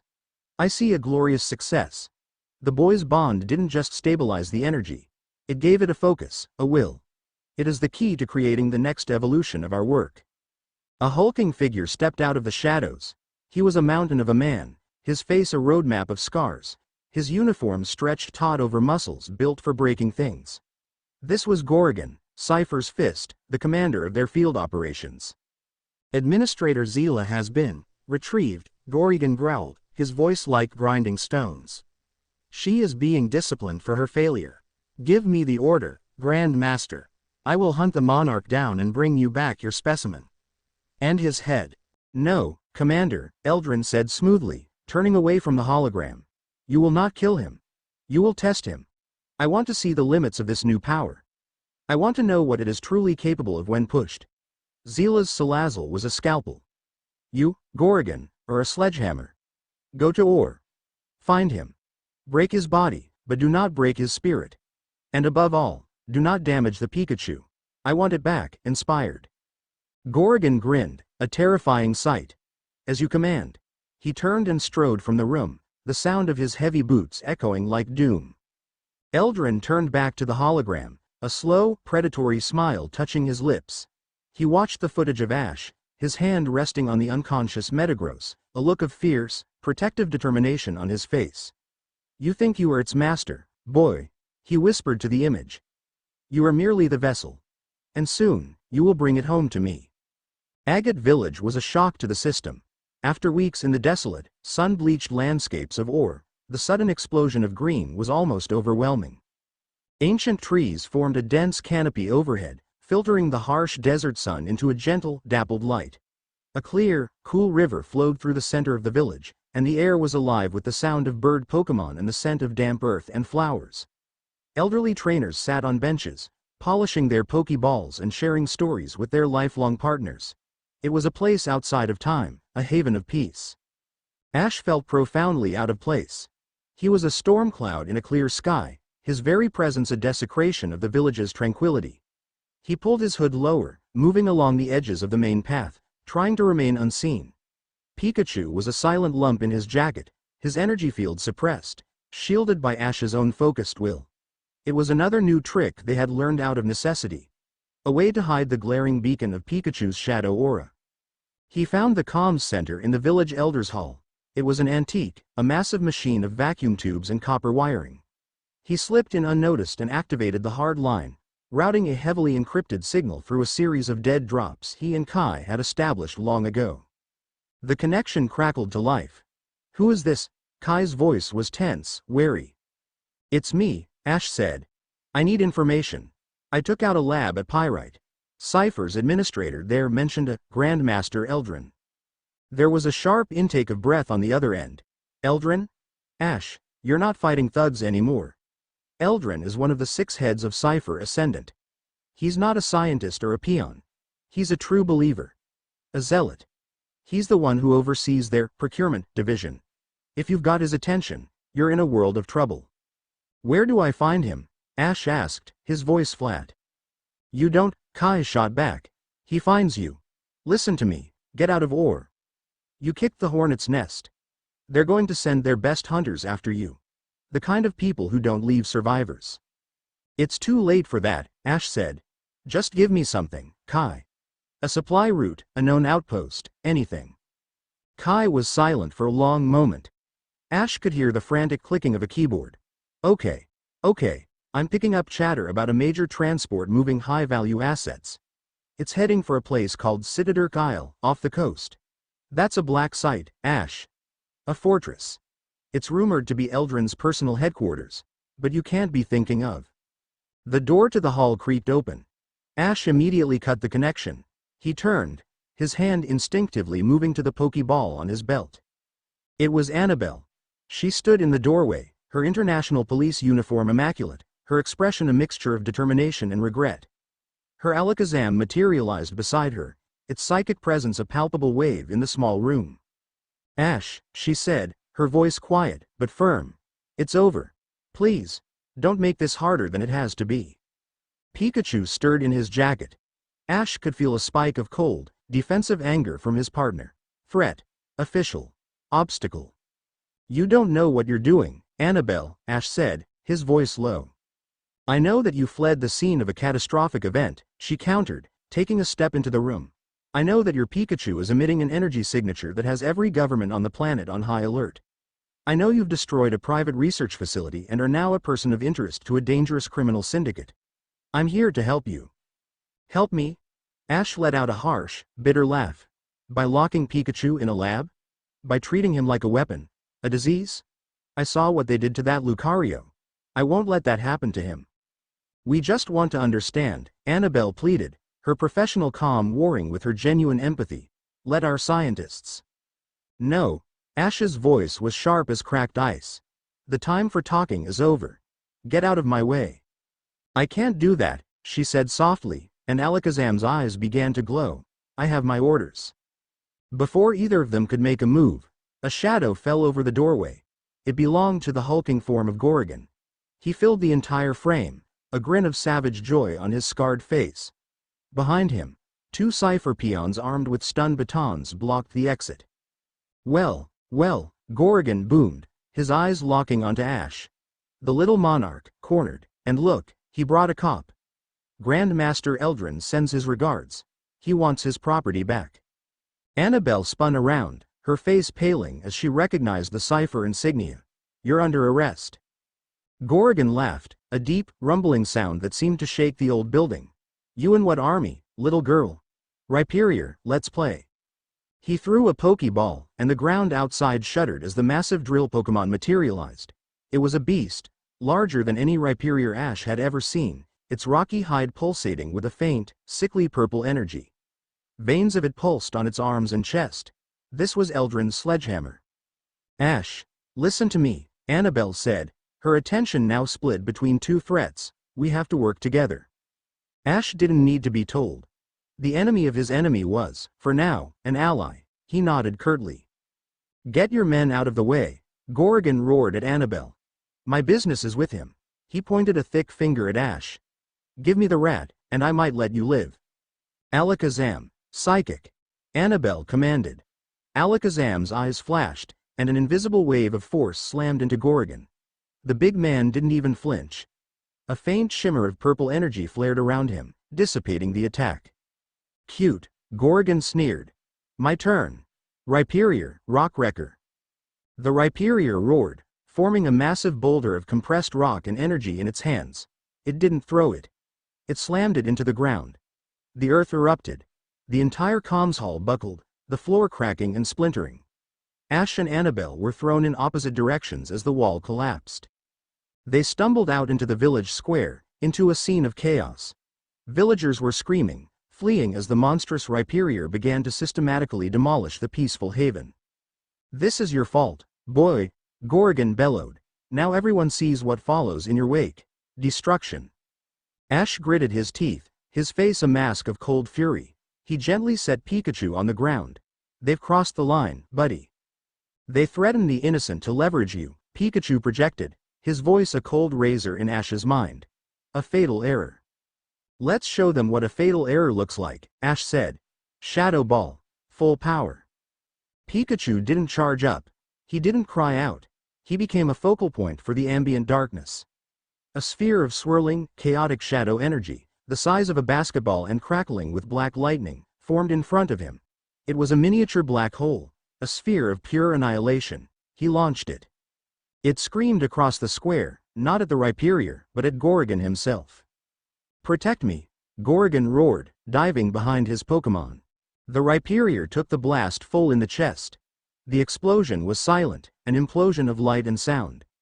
The Rhyperior was thrown backward dozens of feet, its rocky armor cracking, the purple energy field around it flickering violently. It was hurt. Badly. Gorgon stared in disbelief. Annabelle, picking herself up from the rubble, looked on in stunned awe. No single attack should have had that much power. You see? Gorgon roared, a hint of desperation in his voice. You see the monster you're protecting, cop? Rhyperior, horn drill? Take the rat out. The Rhyperior charged, its massive drill spinning, glowing with a one-hit KO energy. It was a clumsy, powerful, all-or-nothing attack. Too slow. Too direct, Pikachu sent. I know, Ash said. He didn't give a command. He just watched. Pikachu didn't dodge. He stood his ground. As the Rhyperior bore down on him, he slapped both paws on the ground. The shadow beneath the charging behemoth rose up, taking on a thick, viscous quality. It was the shadow trap from the lab, but magnified, more powerful. The Rhyperior's feet plunged into the solid shadow, its charge coming to a dead, jarring halt just feet from Pikachu. It was stuck fast, roaring in frustration. Now, Annabelle, Ash shouted. Annabelle shook herself from her stupor. Alakazam, Psyshock, target its head. A bolt of pure psychic force slammed into the trapped Rhyperior's skull. It roared in pain, its head snapping back. The attack had found its mark. Finish it, Ash said, his voice dropping to a whisper. Shadow Rush. Pikachu became a bolt of living darkness, streaking past the Rhyperior's flailing arms and slamming into its chest, right over the crack from the Shadow Ball. There was a sickening crunch of rock and energy. The purple glow in the Rhyperior's veins sputtered and died. The massive Pokémon swayed for a moment, then crashed to the ground, unconscious. Gorgon stared at his defeated partner, then at the small, dark creature standing over it, crackling with an energy that made his teeth ache. The fear finally broke through his bravado. He recalled his Rhyperior and turned to run, only to find his path blocked by Annabelle and her Alakazam. It's over, Gorgon, she said, her voice shaking slightly but full of resolve. From behind him, Ash's voice was cold and clear. "Tell Eldrin I'm coming for him." Gorrigan and his peons were quickly subdued by Annabelle's arriving team. The battle was over. The tranquil village square was a wreck. Ash stood in the middle of it all, the peaceful villagers staring at him not with gratitude, but with fear. They had seen what his power could do. They had seen the violence he brought with him. He looked at Annabelle, who was directing her agents. Their eyes met across the ruined square. There was no victory in her expression, only a deep, troubled sadness. She understood now. She wasn't dealing with a simple fugitive. She was dealing with a power that could defy men like Gorrigan, a power that could stand against an organization like Cypher. And she knew, with absolute certainty, that her orders to contain it were hopelessly, dangerously naive. Ash gave her a final, curt nod, a sign of grudging respect for her help. Then he turned. With Pikachu on his shoulder, he walked away from the wreckage, away from the fearful stares, and melted back into the shadows of the Ore Wilderness. He had a destination now. Citadirk Isle. He was done reacting. It was time to take the fight to the heart of the storm. Chapter 5 End. Chapter 6. The steel fortress. The taste of the sea was a welcome change. The salt scoured the dust from Ash's lungs, but it couldn't wash away the memory of the faces in Agate Village. He had saved them, and they had looked at him like he was a monster. He stood on a windswept cliff overlooking the churning, slate-gray ocean, the wind whipping his cloak around him. He had won the battle, but the victory felt hollow, tainted by the very power that had secured it. "Their fear is a tool our enemies will use," Pikachu projected from his shoulder.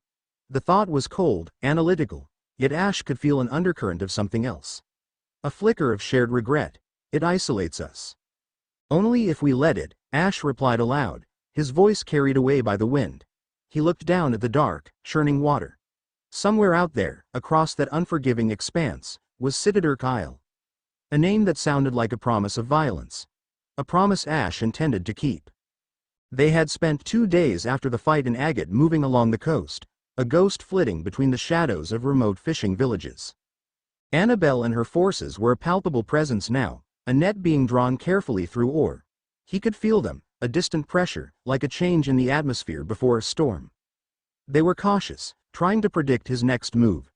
They would be expecting him to go deeper into the desert, to hide, to find another forgotten place to lick his wounds. They wouldn't expect him to double back.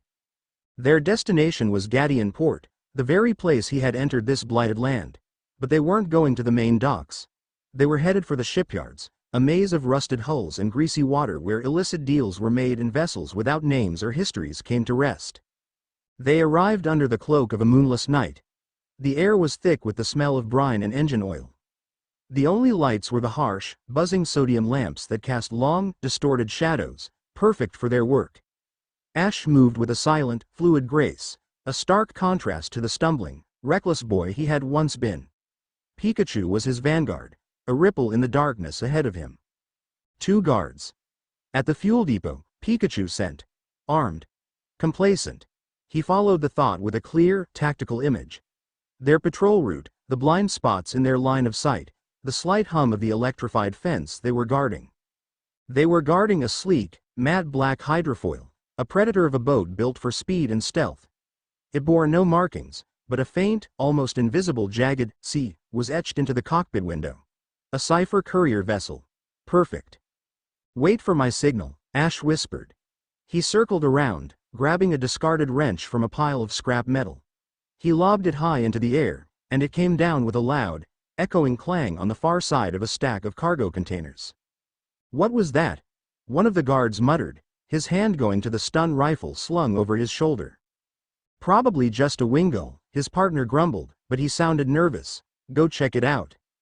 The first guard hesitated, then began to walk slowly towards the sound, his light beam cutting a nervous swath through the darkness. It was the separation they needed.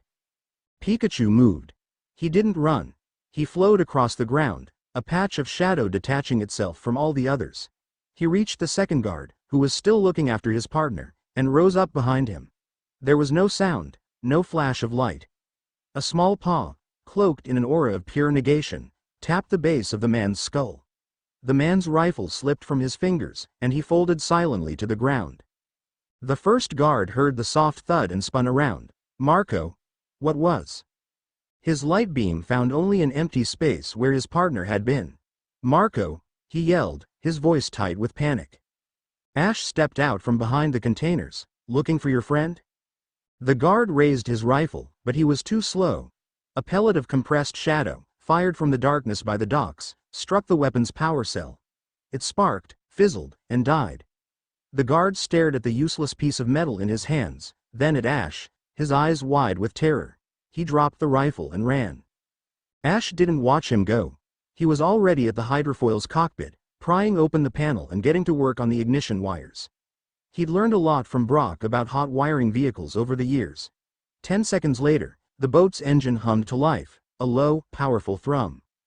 Pikachu leapt aboard, landing silently on the seat beside him. Movement. 200 yards and closing. They heard the engine. "Let them come," Ash said, a grim smile on his face.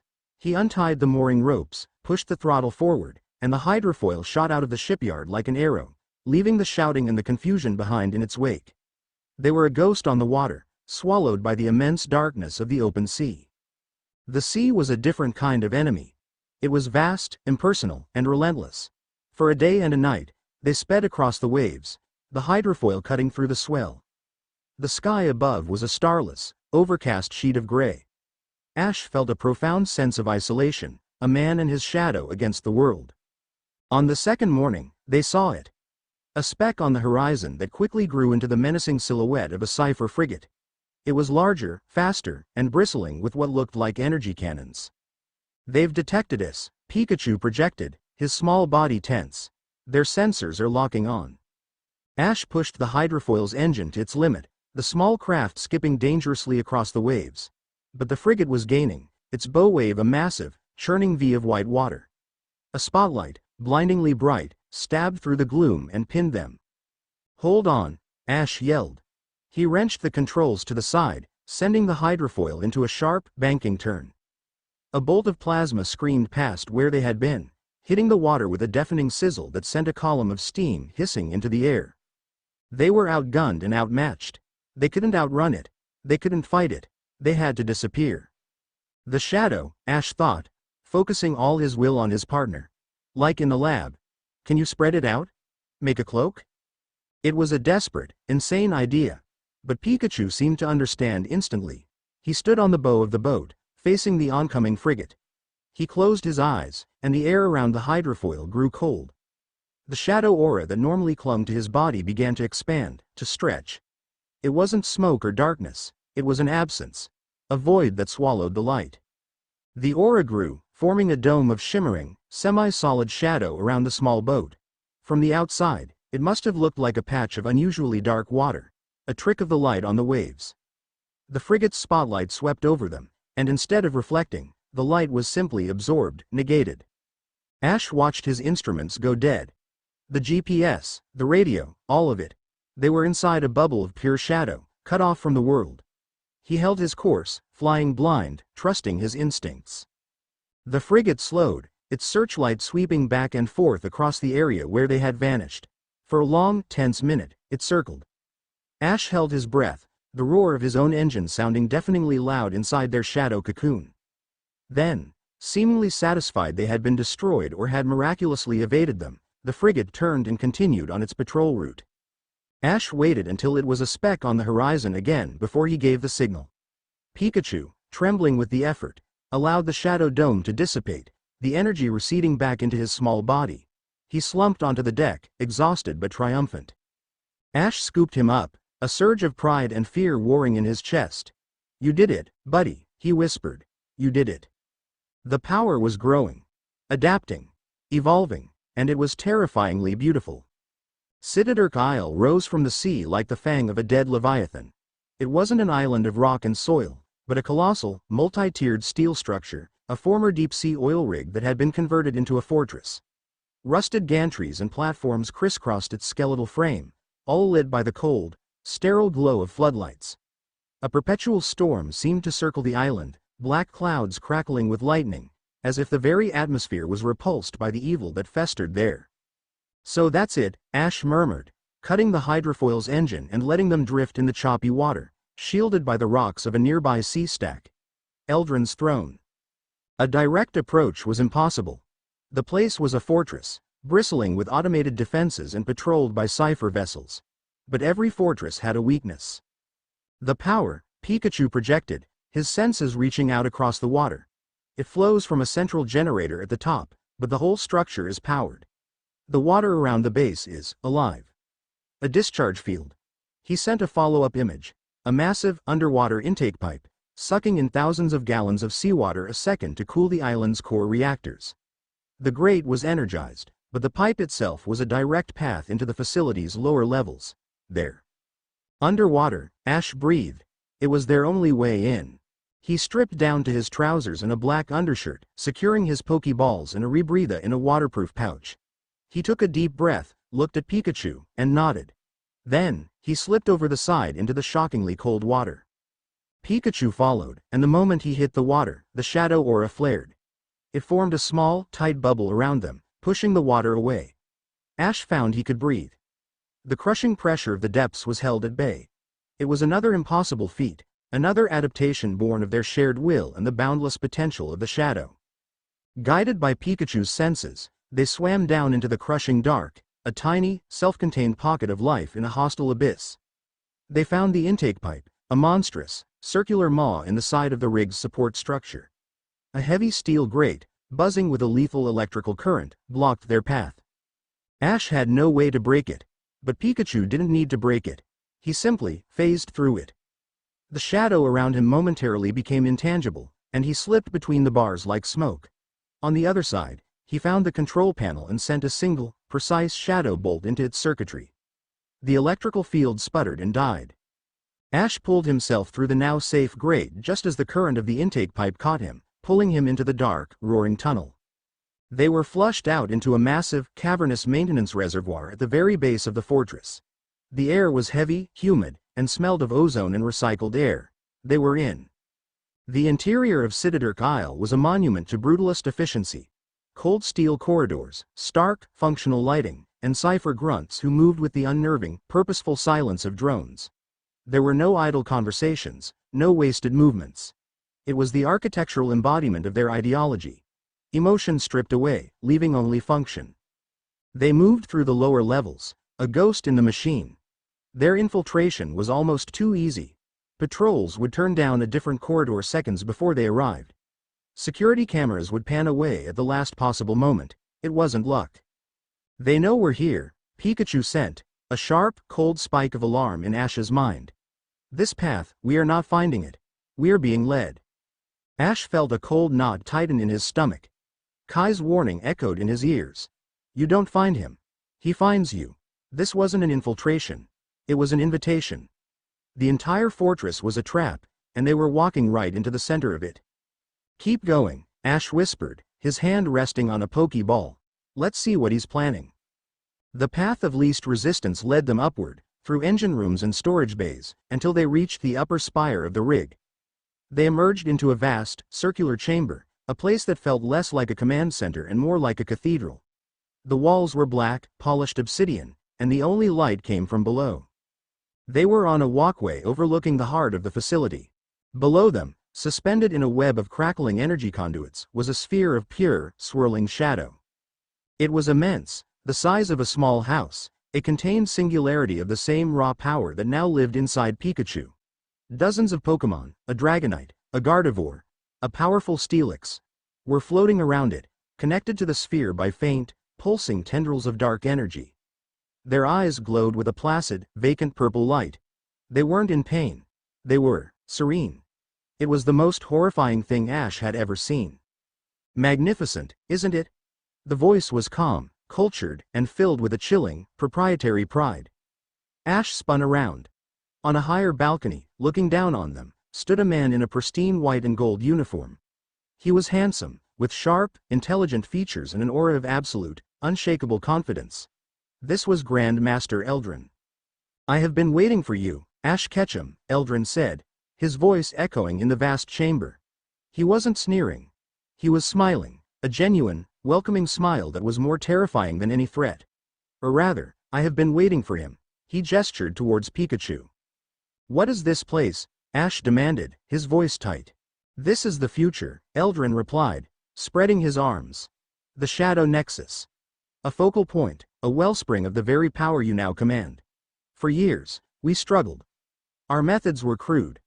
We broke the Pokémon's spirits to make them accept the shadow. We created powerful, but flawed, puppets. Then you came. You and your Pikachu, with your absurdly powerful bond. He began to descend a flight of stairs, his steps slow and deliberate. Your bond didn't resist the shadow. It became a perfect vessel for it. It stabilized it, gave it will, consciousness. You didn't just create a shadow Pokémon, boy. You created a god. You proved my theory. The heart is not a cage to be broken. It is a key, to unlock a power beyond imagining. You're insane, Ash growled. Am I? Eldrin stopped at the bottom of the stairs, now on the same level as Ash. Look at what you've accomplished. You've dismantled my labs, defeated my strongest commander, outsmarted the international police. You are more powerful, more efficient, more perfect than you have ever been. That power you feel? That is the clarity that comes from being unshackled by doubt, by fear, by all the petty emotions that hold you back. He gestured to the Nexus. These Pokémon are not in pain. They are at peace. I have freed them from the burden of their feelings. I am offering them salvation. And now, I am offering it to you. The realization hit Ash like a physical blow. The easy infiltration, the clear path, it was all a recruitment drive. Join me, Ash, Eldrin said, his voice dropping to a conspiratorial whisper. Your Pikachu is the final component. The living key. With him, we can stabilize the Nexus completely. We can usher in a new age. No more pain. No more suffering. Only peace, and power. Your power. Our power. A world reborn in shadow. The offer hung in the air, seductive and monstrous. For a fleeting, terrifying second, Ash felt a sliver of understanding. The cold focus, the efficiency, the lack of fear, it was a powerful lure. Then he looked at Pikachu. He saw not the weapon, but the friend who had thrown himself in front of an energy blast to save him. He felt not the cold power, but the golden thread of their bond, strained but unbroken, that held the darkness at bay. Before Ash could answer, a klaxon began to blare. Red lights flashed, sweeping across the chamber. Heavy steel blast doors slammed down, sealing the exits. Eldrin's welcoming smile never wavered. The international police have arrived. Annabelle is more persistent than I anticipated. It seems our time for pleasantries is at an end. He looked at Ash, his eyes gleaming with a fanatic's light. You've seen my offer. Now, you will see my power. And you will make your choice. The floor beneath them began to hum, and the Shadow Nexus pulsed, a monstrous, beating heart of pure darkness, ready to be unleashed. Chapter 6 End. Chapter 7. The Heart of the Nexus. Join you? Ash's voice was dangerously quiet, a stark contrast to the blaring klaxons. I've seen what your peace looks like. Vacant eyes. Stolen wills. You don't free them, Eldrin. You hollow them out. He took a half-step forward, placing himself between Eldrin and Pikachu. It was a clear, defiant line drawn in the steel floor. Eldrin's smile didn't falter. It was tinged with a faint, paternal disappointment. A predictable, sentimental response. You are still a slave to the passions you mistake for strength. A shame. He raised a hand, not in aggression, but as a conductor would raise a baton. Then your education must continue.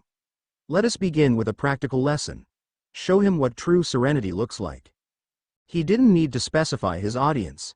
The Dragonite, Gardevoir, and Steelix floating in the energy field around the Nexus all turned in unison. Their movements were perfectly synchronized, devoid of any wasted motion. Their glowing purple eyes fixed on Ash, not with malice, but with a chillingly blank sense of purpose.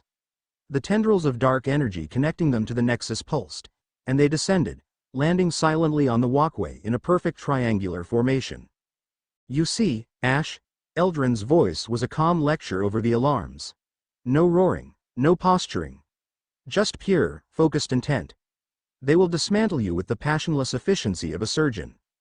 3 vectors of attack, Pikachu sent, his own energy crackling, a stark contrast to the silent hum of the Nexus Pokémon.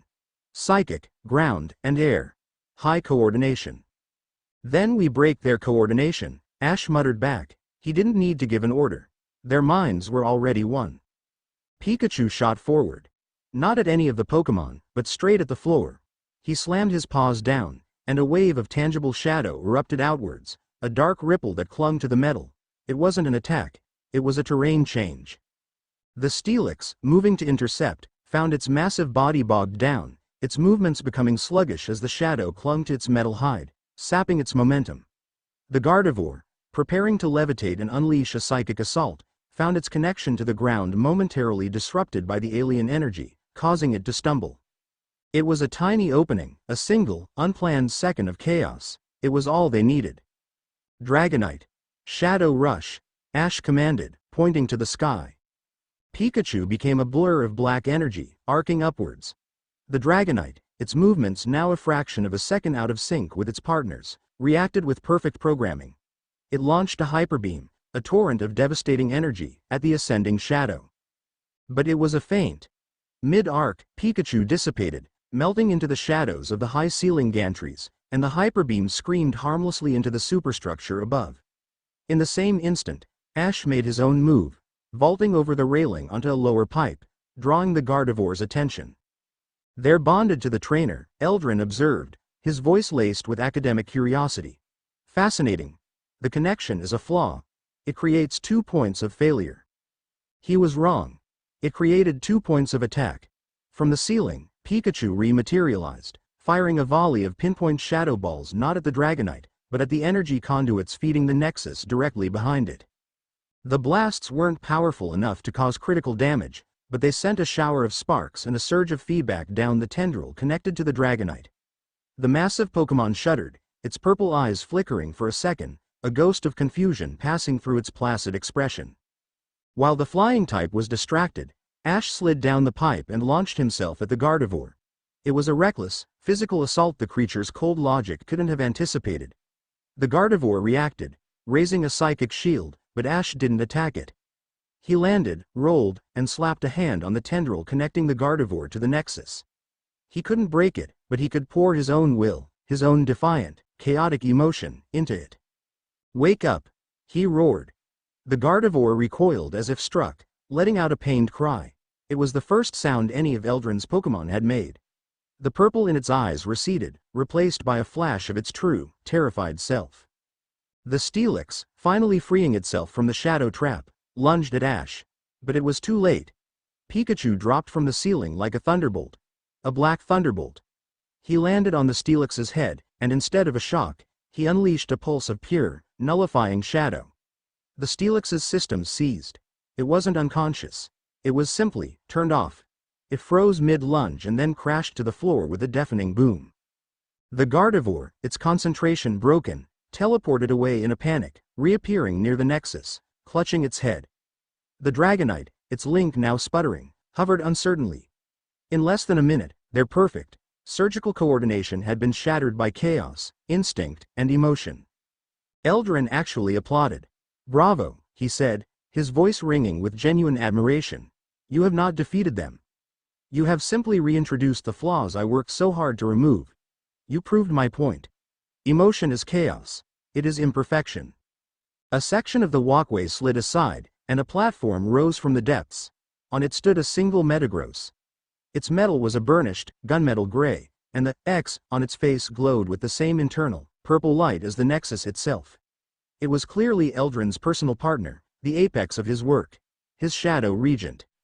"This one, however, is different," Eldrin said. "It was not conquered by the shadow. It was born in it. It has known nothing but the purity of the Nexus. It cannot be woken up, because it has never been asleep. Metagross, calculate and execute a victory solution."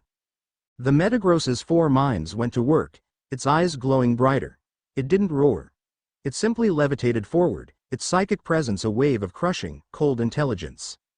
Outside, the fortress was a hive of activity. Cypher frigates locked down the perimeter while automated plasma cannons rose from the sea, firing warning shots into the stormy sky. Annabelle's VTOL jet banked hard, evading a blast that would have vaporized it. "We can't get any closer," her pilot yelled over the comm.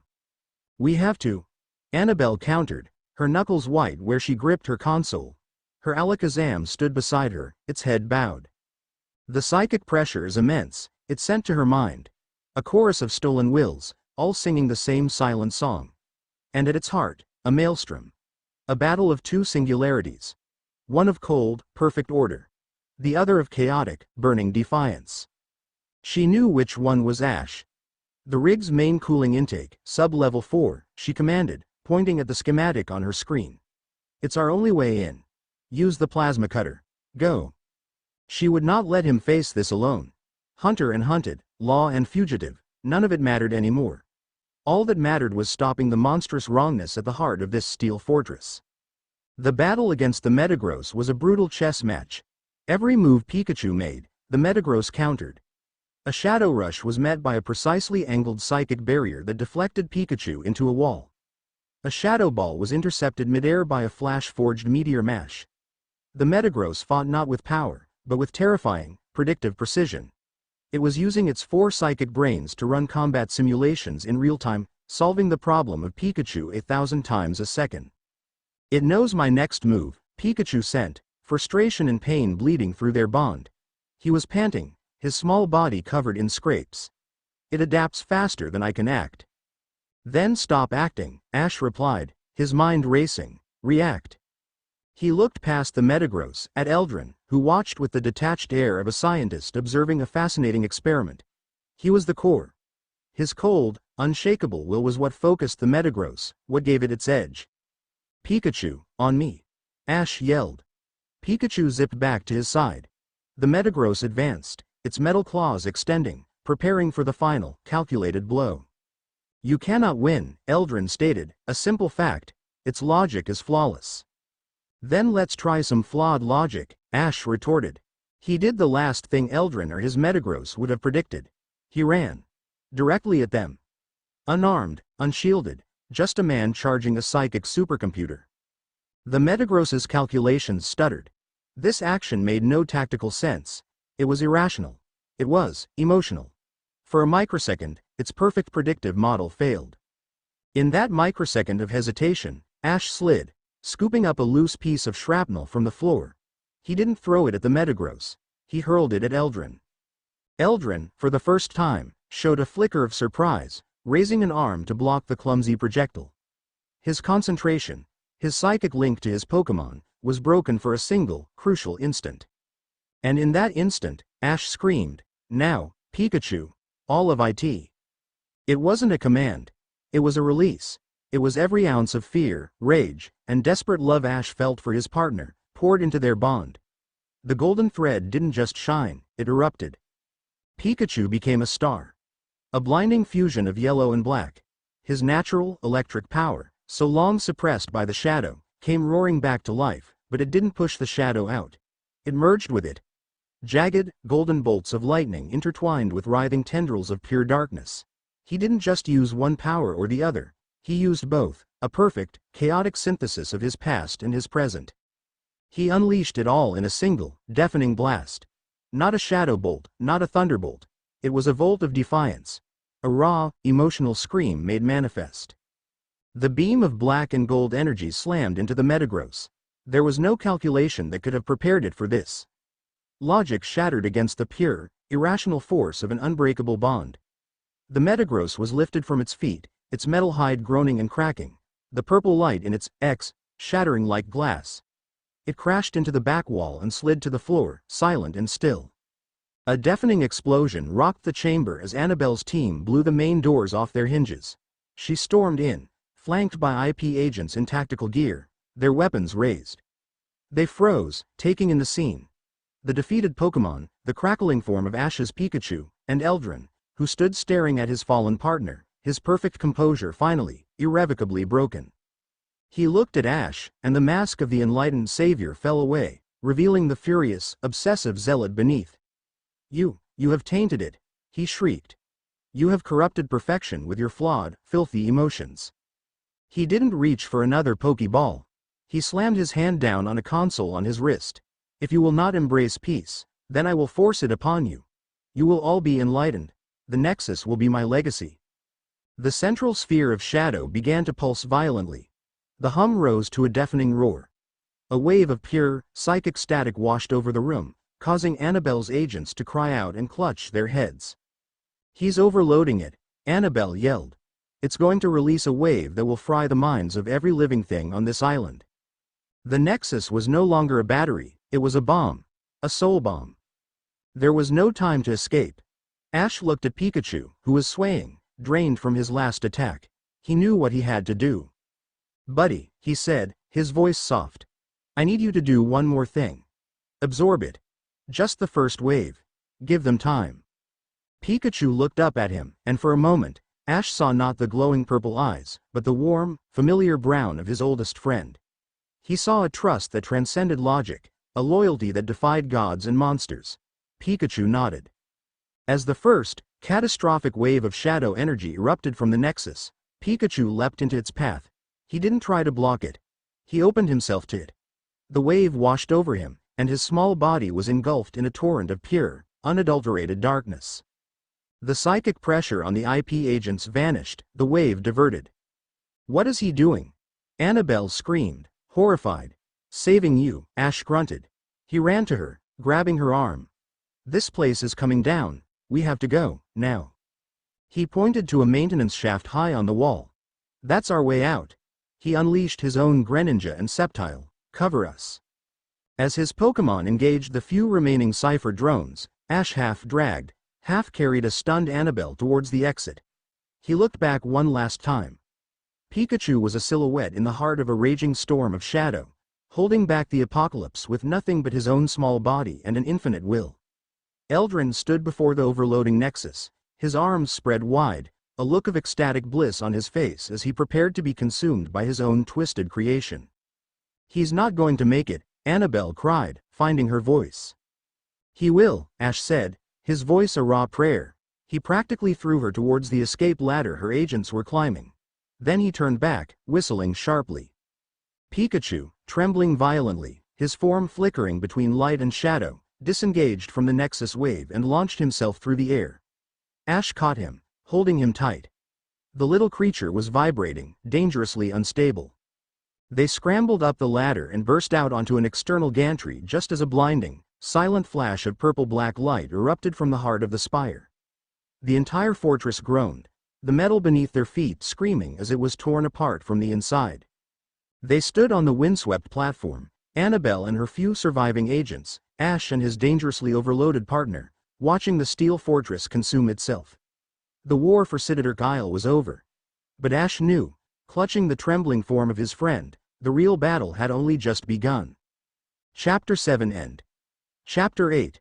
The unraveling thread. The world outside the VTOL's reinforced cockpit window was a maelstrom of wind, sea spray, and the dying screams of a steel fortress. Inside, the only sound was the strained hum of the engines and the frantic, shallow breaths of the few survivors. Annabelle's agents, their faces pale with shock, were securing equipment and tending to minor wounds. Annabelle herself stood braced against a bulkhead, her eyes fixed on the man who was, until 10 minutes ago, her target. Ash knelt on the vibrating deck plating, his entire world shrunk to the trembling form in his arms. Pikachu wasn't just shaking, he was unraveling. His body flickered, phasing between his solid, furry form and a being of pure, writhing shadow. Black lightning, thin and sharp as needles, crackled over his fur, and where it touched Ash's skin, it didn't shock.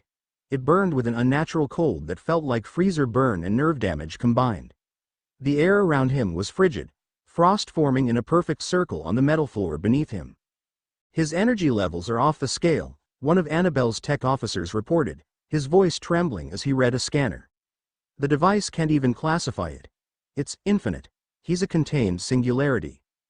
Pain, Pikachu projected, the thought a fractured, desperate shard in Ash's mind. Too much. Can't hold. It's loud. The golden thread of their bond, the very thing that had anchored him, was now strained to the breaking point, frayed by the sheer volume of raw, chaotic energy he had absorbed from the Nexus. He had swallowed a hurricane, and now it was tearing him apart from the inside. "We have to help him," Annabelle said, stepping forward. Her Alakazam materialized beside her, its expression grim. "Stay back," Ash snapped, his voice a low growl. He instinctively shielded Pikachu with his body. He was still a fugitive, and she was still the law. The truce was only as stable as the deck they stood on. "My orders were to contain a threat," Annabelle said, her voice cutting through his defensiveness. I am now looking at a Pokémon in agony, who just saved my life and the lives of my team. My orders no longer cover this situation. She met his gaze, her own eyes clear and resolute. You can't do this alone, Ash. You need help. Real help. Not from the international police. Not from a lab. From someone who might actually understand this. Ash looked down at his partner. Pikachu let out a soft whine, and a wave of shadow pulsed outwards, causing the lights in the cockpit to flicker and die for a second. The tech officer yelped as his scanner overloaded with a shower of sparks. Annabelle was right. His stubborn pride, his fierce need to protect Pikachu by isolating him, was going to kill them both. He was out of his depth, adrift in an ocean of power he couldn't begin to comprehend. He needed an expert. Not just in battling, but in the fundamental forces of their world, in myths, in legends, in the very fabric of reality. He needed the one person whose intellect and intuition he trusted as much as his own instincts. Set a course for Sinnoh, Ash said, his voice raw. Northern Highlands, Celestic Town. Annabelle nodded without hesitation. You heard him, she snapped to the pilot. Get us there, and go dark. No transmissions, no flight plan. As of this moment, this vessel and everyone on it officially went down with that island. She was breaking every rule in the book. She was committing career suicide. She was choosing to help a man and his Pokémon over her orders. She was choosing to be a person instead of an officer. As the VTOL banked sharply, leaving the storm of ore behind, Ash felt a sliver of gratitude pierce through his fear. For the first time since this nightmare began, he wasn't completely alone. In a room that was the antithesis of Eldrin's obsidian cathedral, all soft light, polished wood, and understated elegance, the 5 remaining Grand Masters of Cipher Ascendant convened via hologram. The central seat, Eldrin's, was empty. Gorrigan, his arm in a sling, was ranting. A monster. It leveled the Rhyperior without effort. He tore down the agate cell, and now Citadirk has gone silent. We must send the full fleet. We must crush him. And what will you crush him with, Commander? A new voice asked. It was smooth, melodic, and utterly dismissive. The speaker was a woman of timeless beauty, with silver hair and eyes the color of a winter sky. She wore a simple, elegant white dress, and her hologram flickered with a serene, almost regal confidence. This was Grand Master Serafina. Eldrin, in his obsessive pursuit of a perfect will, has cost us our most advanced research facility and the loyalty of our finest prototype. Your own failure in Agate Village suggests brute force as a particularly ineffective strategy against this target. My Lord Eldrin was a visionary, a third, more fanatical master protested. Eldrin was a poet, Serafina corrected, her voice cooling by several degrees. He fell in love with his own theories. I am a historian, and history has taught me a simple truth. Control is not achieved through breaking the will, but by shaping the world around it. The monarch and his creature are not an enemy to be destroyed. They're an asset to be acquired. She gestured, and a new image appeared in the center of the room. Ash's wanted poster, issued by the International Police. Ketchum is now the world's most dangerous fugitive, she continued, her voice weaving a tapestry of cold logic. He is seen with a weapon of unimaginable power that he cannot control. He has destroyed property, assaulted officers, and is now implicated in the disappearance of a high-ranking IP official, Salon Maiden Annabelle. Her lips curved into a subtle, cruel smile. We do not need to hunt him. The world will hunt him for us. We will offer assistance to the global powers, share our concerns about this unstable terrorist. We will fan the flames of their fear. And when they have him cornered, when he is exhausted, desperate, and alone, we will be there to offer him sanctuary. We will give him exactly what he wants, and in return, he will give us the key. Gorrigan stared, his blunt mind slowly grasping the sheer, insidious brilliance of her plan.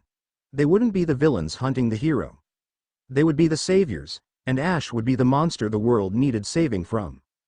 Prepare the diplomatic channels, Serafina commanded, her winter sky eyes sweeping over her colleagues, asserting her newfound authority in the vacuum Eldrin had left. The hunt is over. The game has begun. The flight to Sinnoh was a long, waking nightmare. Ash didn't sleep.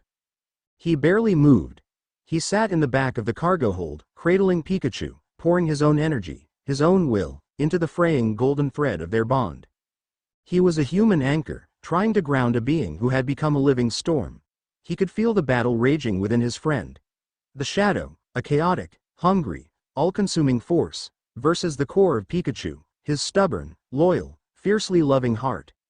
It was a war being fought on a spiritual level, and the battlefield was threatening to tear itself apart. When the VTOL's ramp finally lowered, the air that hit them was a shock. It was clean, thin, and bitingly cold. They had landed in a remote, snow-covered clearing, surrounded by the ancient, silent pines of the Sinnoh Highlands. The sky was a brilliant, cloudless blue, and the world seemed blanketed in a holy silence. A figure was waiting for them. Tall, elegant, with long blonde hair and a presence that commanded respect without demanding it. She wore a simple black coat over her usual attire, and her expression was one of deep, serious concern.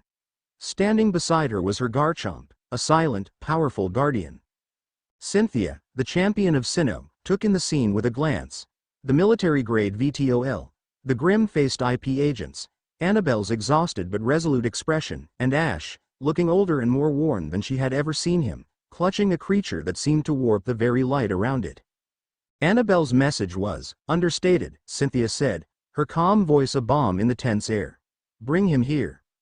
She led them not to a lab, but to a small, isolated cabin that served as her personal research retreat. Inside, a fire roared in a stone hearth, and the walls were lined with books and ancient scrolls. It was a place of warmth, knowledge, and quiet strength. Ash gently laid Pikachu on a soft rug before the fire.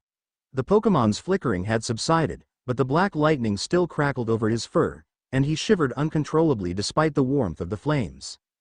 Cynthia knelt, her face a mask of intense concentration. She didn't touch him. She didn't use a scanner. She simply observed, her eyes taking in every detail. She watched the rhythm of his breathing, the arc of the shadow energy, the way the light from the fire seemed to bend and shy away from him.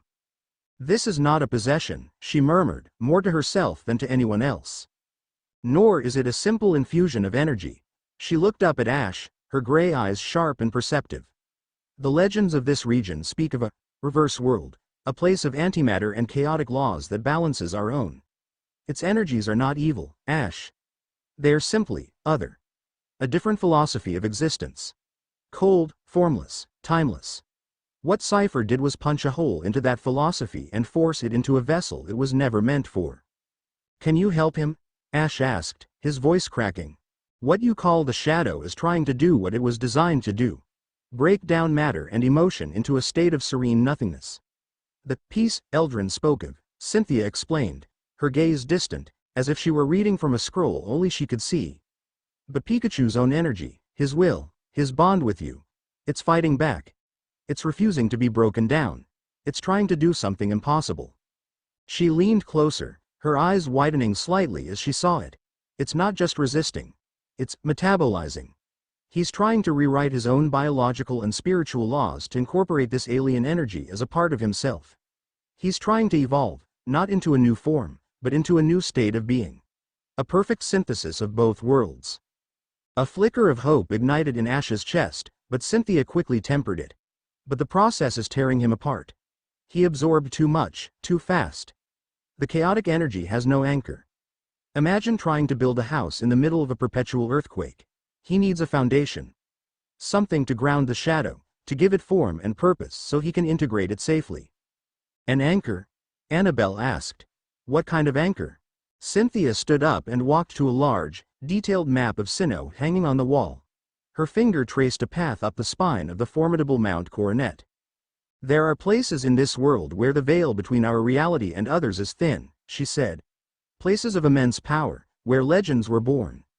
A place where a creature of shadow might feel a sense of familiarity, a connection. Her finger stopped at the very peak of the mountain, Spear Pillar. A cold dread settled in the room. Spear Pillar was more than just a mountain peak. It was the genesis point of their reality, the place where Dialga, Palkia, and Giratina were said to have been born. It was a place of unimaginable, primordial power. You want to take him there? Ash breathed, the audacity of the idea staggering him. It is a tremendous risk, Cynthia admitted, turning to face him, her expression deadly serious. Bringing a being of such chaotic power to the very heart of creation could have catastrophic consequences. But doing nothing will kill him. At Spear Pillar, He might find the echo of a power he can use to stabilize himself. A focusing crystal for the storm raging inside him. She looked from Ash to Annabelle, her authority as champion absolute. The choice is yours, Ash, but you are out of time. Ash looked at Pikachu, at the agonizing battle being waged in that small body. The choice was no choice at all. He had walked into the heart of a fortress to save his friend. He would walk into the heart of creation itself if he had to. We're going to the mountain, he said. Chapter 8 End. Chapter 9. The crown of creation. The world had become a frantic blur of motion and a rising tide of cold.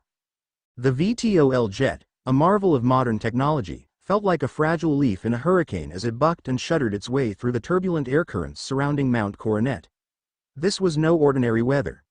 The mountain itself, a colossal spine of rock and ice that pierced the heavens, seemed to be generating its own localized storm, a physical manifestation of the immense, ancient power that slumbered at its peak. Ash sat on the floor of the hold, oblivious to the violent lurches of the aircraft. His focus was entirely on Pikachu, whose condition had worsened. The chaotic flickering of his form had intensified, and with each pulse of shadow energy, the jet's non-essential systems would short out with a shower of sparks. The cold emanating from him was no longer just a chill. It was an aggressive, invasive force that leached the warmth from the very air, leaving a fine rime of frost on every surface around them. It's pulling apart, Pikachu's thoughts came, no longer a coherent projection but a series of fractured, agonizing images. Golden thread, fraying, too much noise. He was fighting a losing battle. The sheer volume of the Nexus's raw, formless energy was a roaring ocean, and the anchor of their bond was a single, crumbling stone. Ash could do nothing but hold on, pouring his own stamina and will into that connection, a desperate, one-man bucket brigade against a tidal wave. Annabelle was strapped into a jump seat, her face grim as she monitored a secure comms link routed through her Alakazam's psychic abilities, bypassing the storm's interference. Suddenly, her eyes went wide. She unstrapped and stumbled over to Ash and Cynthia, her expression a mixture of fury and disbelief. My access codes have been revoked, she said, her voice tight. All of them. I've been officially disavowed. She held up her datapad, which now displayed a single, stark message. Wanted. Annabelle of the Battle Frontier. Charges. Aiding and abetting a global terrorist. Treason. Cynthia's gaze hardened. They didn't waste any time. It's worse, Annabelle continued, her voice dropping. There's a global alert out for Ash, not as a fugitive trainer, but as a hostile entity. They're citing the destruction of the Unova power plant, the Pyrite lab, and now the disappearance of the Citator Krig. They're claiming his Pikachu is an unstable, contagious weapon of mass destruction. She looked at Ash, the gravity of the situation settling on them like a physical weight. They're not trying to capture you anymore, Ash. They're authorizing the use of lethal force. Every league, every government, they're all hunting you now. The architect of their doom wasn't Eldrin's fanaticism, but a far more subtle and poisonous weapon. Fear. A voice, calm and reasoned, was whispering in the ears of the world's leaders, and that voice belonged to Cypher. Seraphina's game had begun. Then we are truly on our own, Cynthia stated, her voice unwavering. She looked towards the cockpit. Pilot, how close can you get us? The pilot's voice crackled over the intercom, strained and tinny. Negative, champion. The winds are tearing us apart. The energy readings up there, they're scrambling my navigation. If I go any higher, we're going down hard. A violent downdraft slammed the jet, sending them into a stomach-churning dive before the pilot wrestled it back under control. Below them, through a momentary break in the swirling snow, was a narrow, windswept ledge, thousands of feet below the summit. There, Cynthia commanded. Land us there, it's the best we can do. The landing was more of a controlled crash, the VTOL's skids grinding against the rock with a scream of tortured metal. The moment the ramp lowered, a blast of razor-sharp wind and ice tore through the hold. The temperature was well below freezing, a brutal, inhospitable wilderness of rock and snow. Garchomp, you're up, Cynthia said, releasing her partner. The massive Pokémon emerged, its thick hide impervious to the cold, its expression one of fierce determination. Ash bundled the shivering Pikachu inside his cloak, zipping it up to shield him as best he could. The cold radiating from his friend was a constant, gnawing pain against his own skin, but he ignored it. Annabelle, her police training kicking in, distributed thermal packs and emergency gear to her 2 remaining agents. "This is as far as we go," she told them, her voice full of authority. "Your orders are to secure this vessel and await my return. Do not engage anyone. That is a direct order from a rogue agent, which means you can choose to ignore it. But I am asking you, as your commander, to trust me." The 2 agents, loyal to the woman, not the badge, gave a sharp, determined nod. With Garchomp breaking the wind ahead of them, the small party of 4 began their ascent. It was a punishing, vertical climb. The wind was a physical beast, trying to tear them from the mountain's face. The snow was a blinding, disorienting curtain. The very air crackled with a raw, primordial energy that made their teeth ache and the hair on their arms stand up. The mountain knew they were there, and it did not welcome them. "This path, it's not on any map," Annabelle shouted over the gale, her alakazam creating a small psychic bubble around them to deflect the worst of the psychic noise that permeated the air. "It is a path of intent, not of stone," Cynthia called back, her voice cutting through the wind with practiced ease. The ancient Sinnoh people believed the path to Spear Pillar could not be walked, only earned. The mountain tests the will of those who approach the crown of creation. Ash said nothing. He was focused on the climb, on placing one foot in front of the other, on shielding the precious, fragile burden he carried. Every step was an agony. The shadow cold from Pikachu seeped into his bones, a profound, soul-deep exhaustion that was more than just physical. He could feel the fraying bond, the desperate struggle of his friend, as a constant thrum of pain in the back of his own mind. He was climbing not just a mountain of rock, but a mountain of despair. They had been climbing for what felt like an eternity when Garchomp suddenly stopped, letting out a low, warning growl. Ahead of them, the path was blocked. Floating in the air, silent and impassive, were 3 ancient figures. 2 Bronzong, their bell-like bodies etched with glowing, geometric patterns, and a single, massive clay doll at their center, its multiple eyes all glowing with a unified, psychic light. They weren't aggressive. They were simply present. A gate. A barrier. There the mountain's memory, Cynthia's thought, projected via Alakazam, entered their minds. Guardians. They are reacting to the wrongness of Pikachu's energy. They perceive him as a corruption, a wound upon this sacred place. "We can't fight our way through," Annabelle said, her hand on a Pokeball. "They're too powerful here, on their home ground." The Claydol's eyes flashed, and a wave of pure psychic pressure washed over them, a clear command. "Turn back. This place is not for you. The wound must not touch the heart." Garchomp moved to stand in front of Cynthia, its claws extended. Alakazam raised its spoons, preparing a psychic shield. But Ash held up a hand. "No," he said, his voice hoarse. "Don't fight." He stepped forward, unzipping his cloak to reveal the flickering, shivering form of Pikachu. He held his partner out, not as a weapon, but as an offering. He met the unwavering gaze of the Claydol. He had no psychic powers, no ancient knowledge. He had only the truth. He closed his eyes and focused on the bond, that fraying golden thread. He didn't try to command Pikachu. He didn't try to use the shadow. He simply opened the floodgates of his own heart and poured 2 decades of unwavering love, friendship, and shared history into the connection. He projected it all outwards. The memory of their first meeting. The thrill of their first victory. The quiet moments sharing a meal under the stars. The pain of every loss, the joy of every reunion. He projected his desperation, his fear, and the fierce, unyielding certainty that he would rather die than abandon his friend. He showed them the explosion, the corruption, the battle against Cypher. He showed them that this wound was not a monster to be feared, but a hero in agony. The psychic pressure from the Guardians faltered. The wind seemed to quiet for a moment. The ancient beings were processing a feeling they had not encountered in millennia. The raw, chaotic, and illogical power of a human's love for his Pokémon. The Claydol's central eyes softened. The Bronzong lowered slightly. They didn't move aside. Instead, they simply faded, dissolving back into the swirling snow and the ambient energy of the mountain, like ghosts returning to their slumber. The path was clear. They walked on in a renewed, respectful silence. The final approach to the summit was eerily calm, the storm seemingly holding its breath. And then they were there. Spear Pillar was a ruin at the top of the world. Crumbling columns and broken archways stood like the skeletal fingers of a dead god, pointing towards a sky that was a dizzying, breathtaking tapestry of stars and nebulae. The air was thin, cold, and hummed with a power so immense it felt like the entire universe was breathing around them. The boundaries between space, time, and the reverse world were almost non-existent here. "This is it," Cynthia breathed, a look of profound awe on her face. The heart of creation.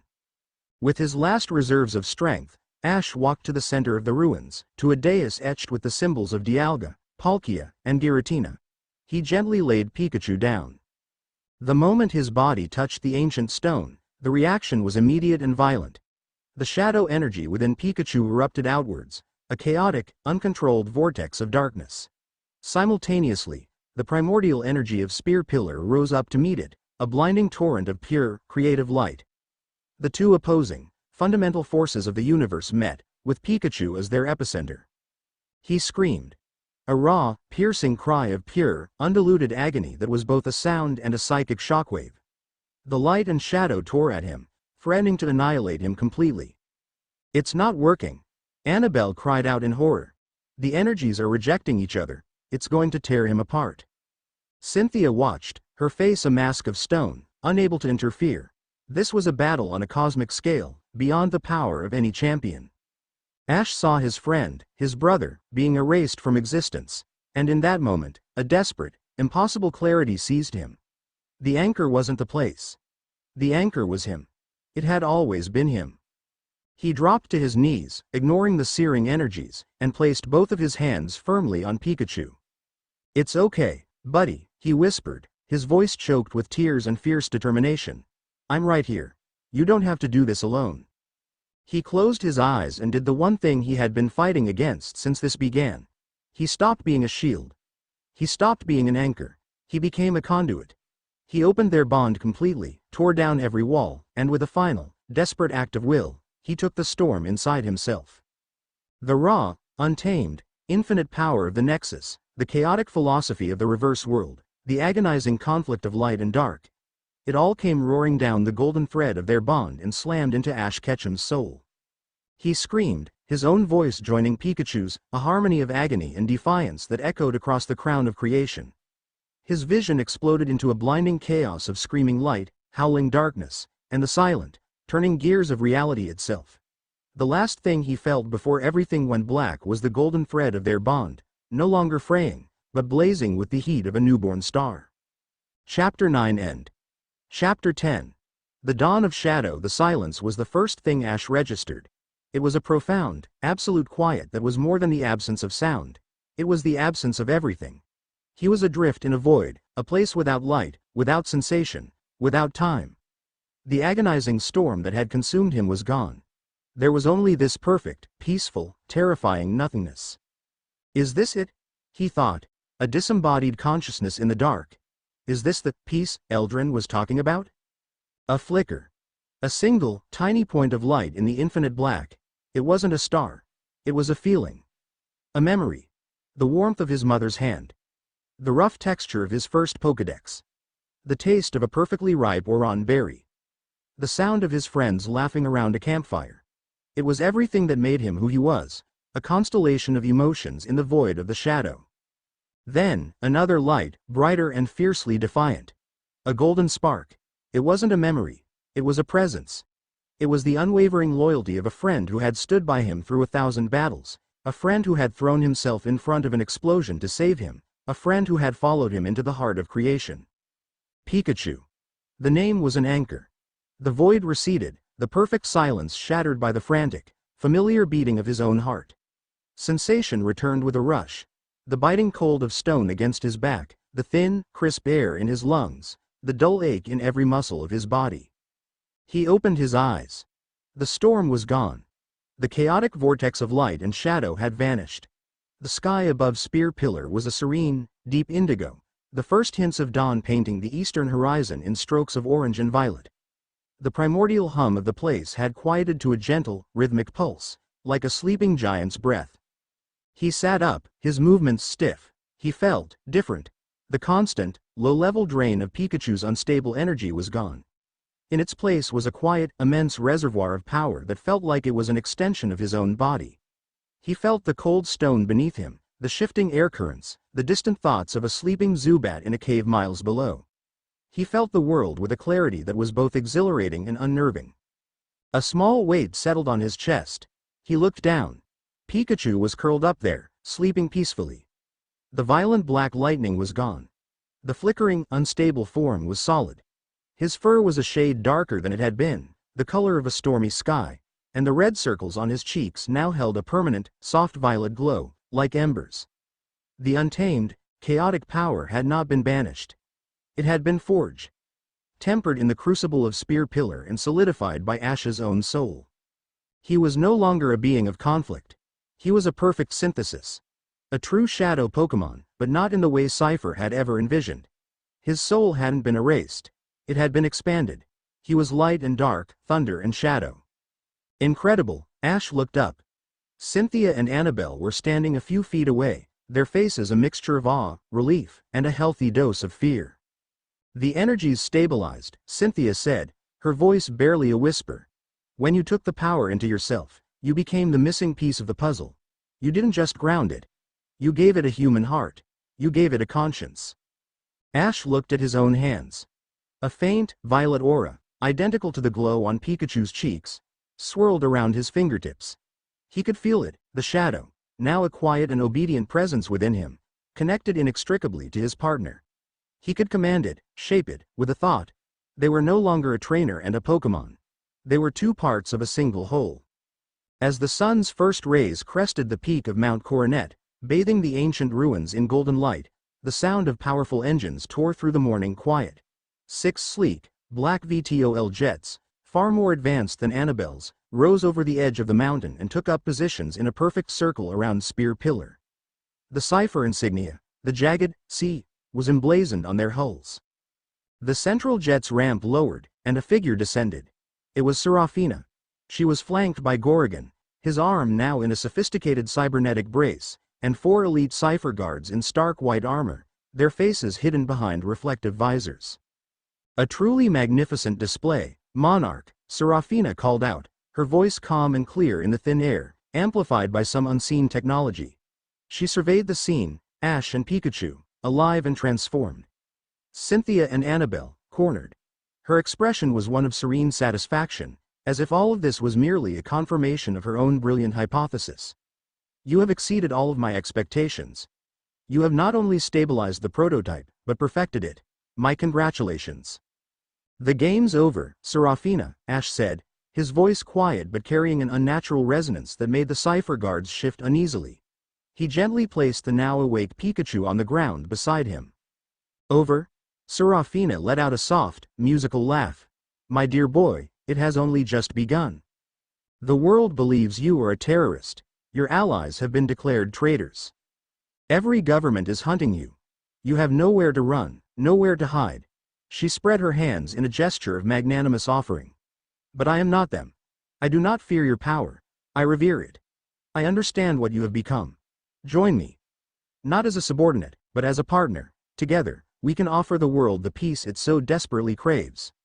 A world without the chaos of emotion, guided by our perfect, enlightened will.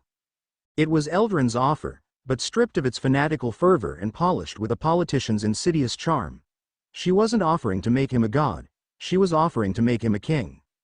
I've heard this speech before, Ash said, standing to his full height. The answer is still no. Serafina's smile finally faded, replaced by a look of cold, sharp disappointment. So be it. A shame. Gorrigan. With pleasure, the big man growled, cracking the knuckles of his cybernetic hand. He and the 4 guards advanced. Ash, we'll hold them off, Cynthia commanded, her Garchomp letting out a challenging roar. Annabelle recalled her Alakazam and sent out her powerful Metagross, its metallic body gleaming in the dawn light. The final, desperate stand was about to begin. No, Ash said, holding up a hand, this is my fight. He looked at his friends, at the 2 powerful women who had risked everything for him, and gave them a small, confident smile.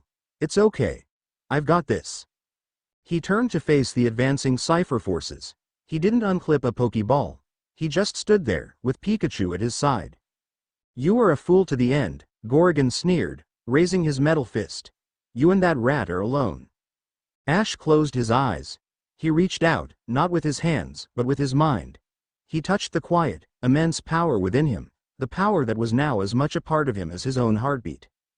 The ground beneath Gorgon's feet turned black. It wasn't a color. It was a substance.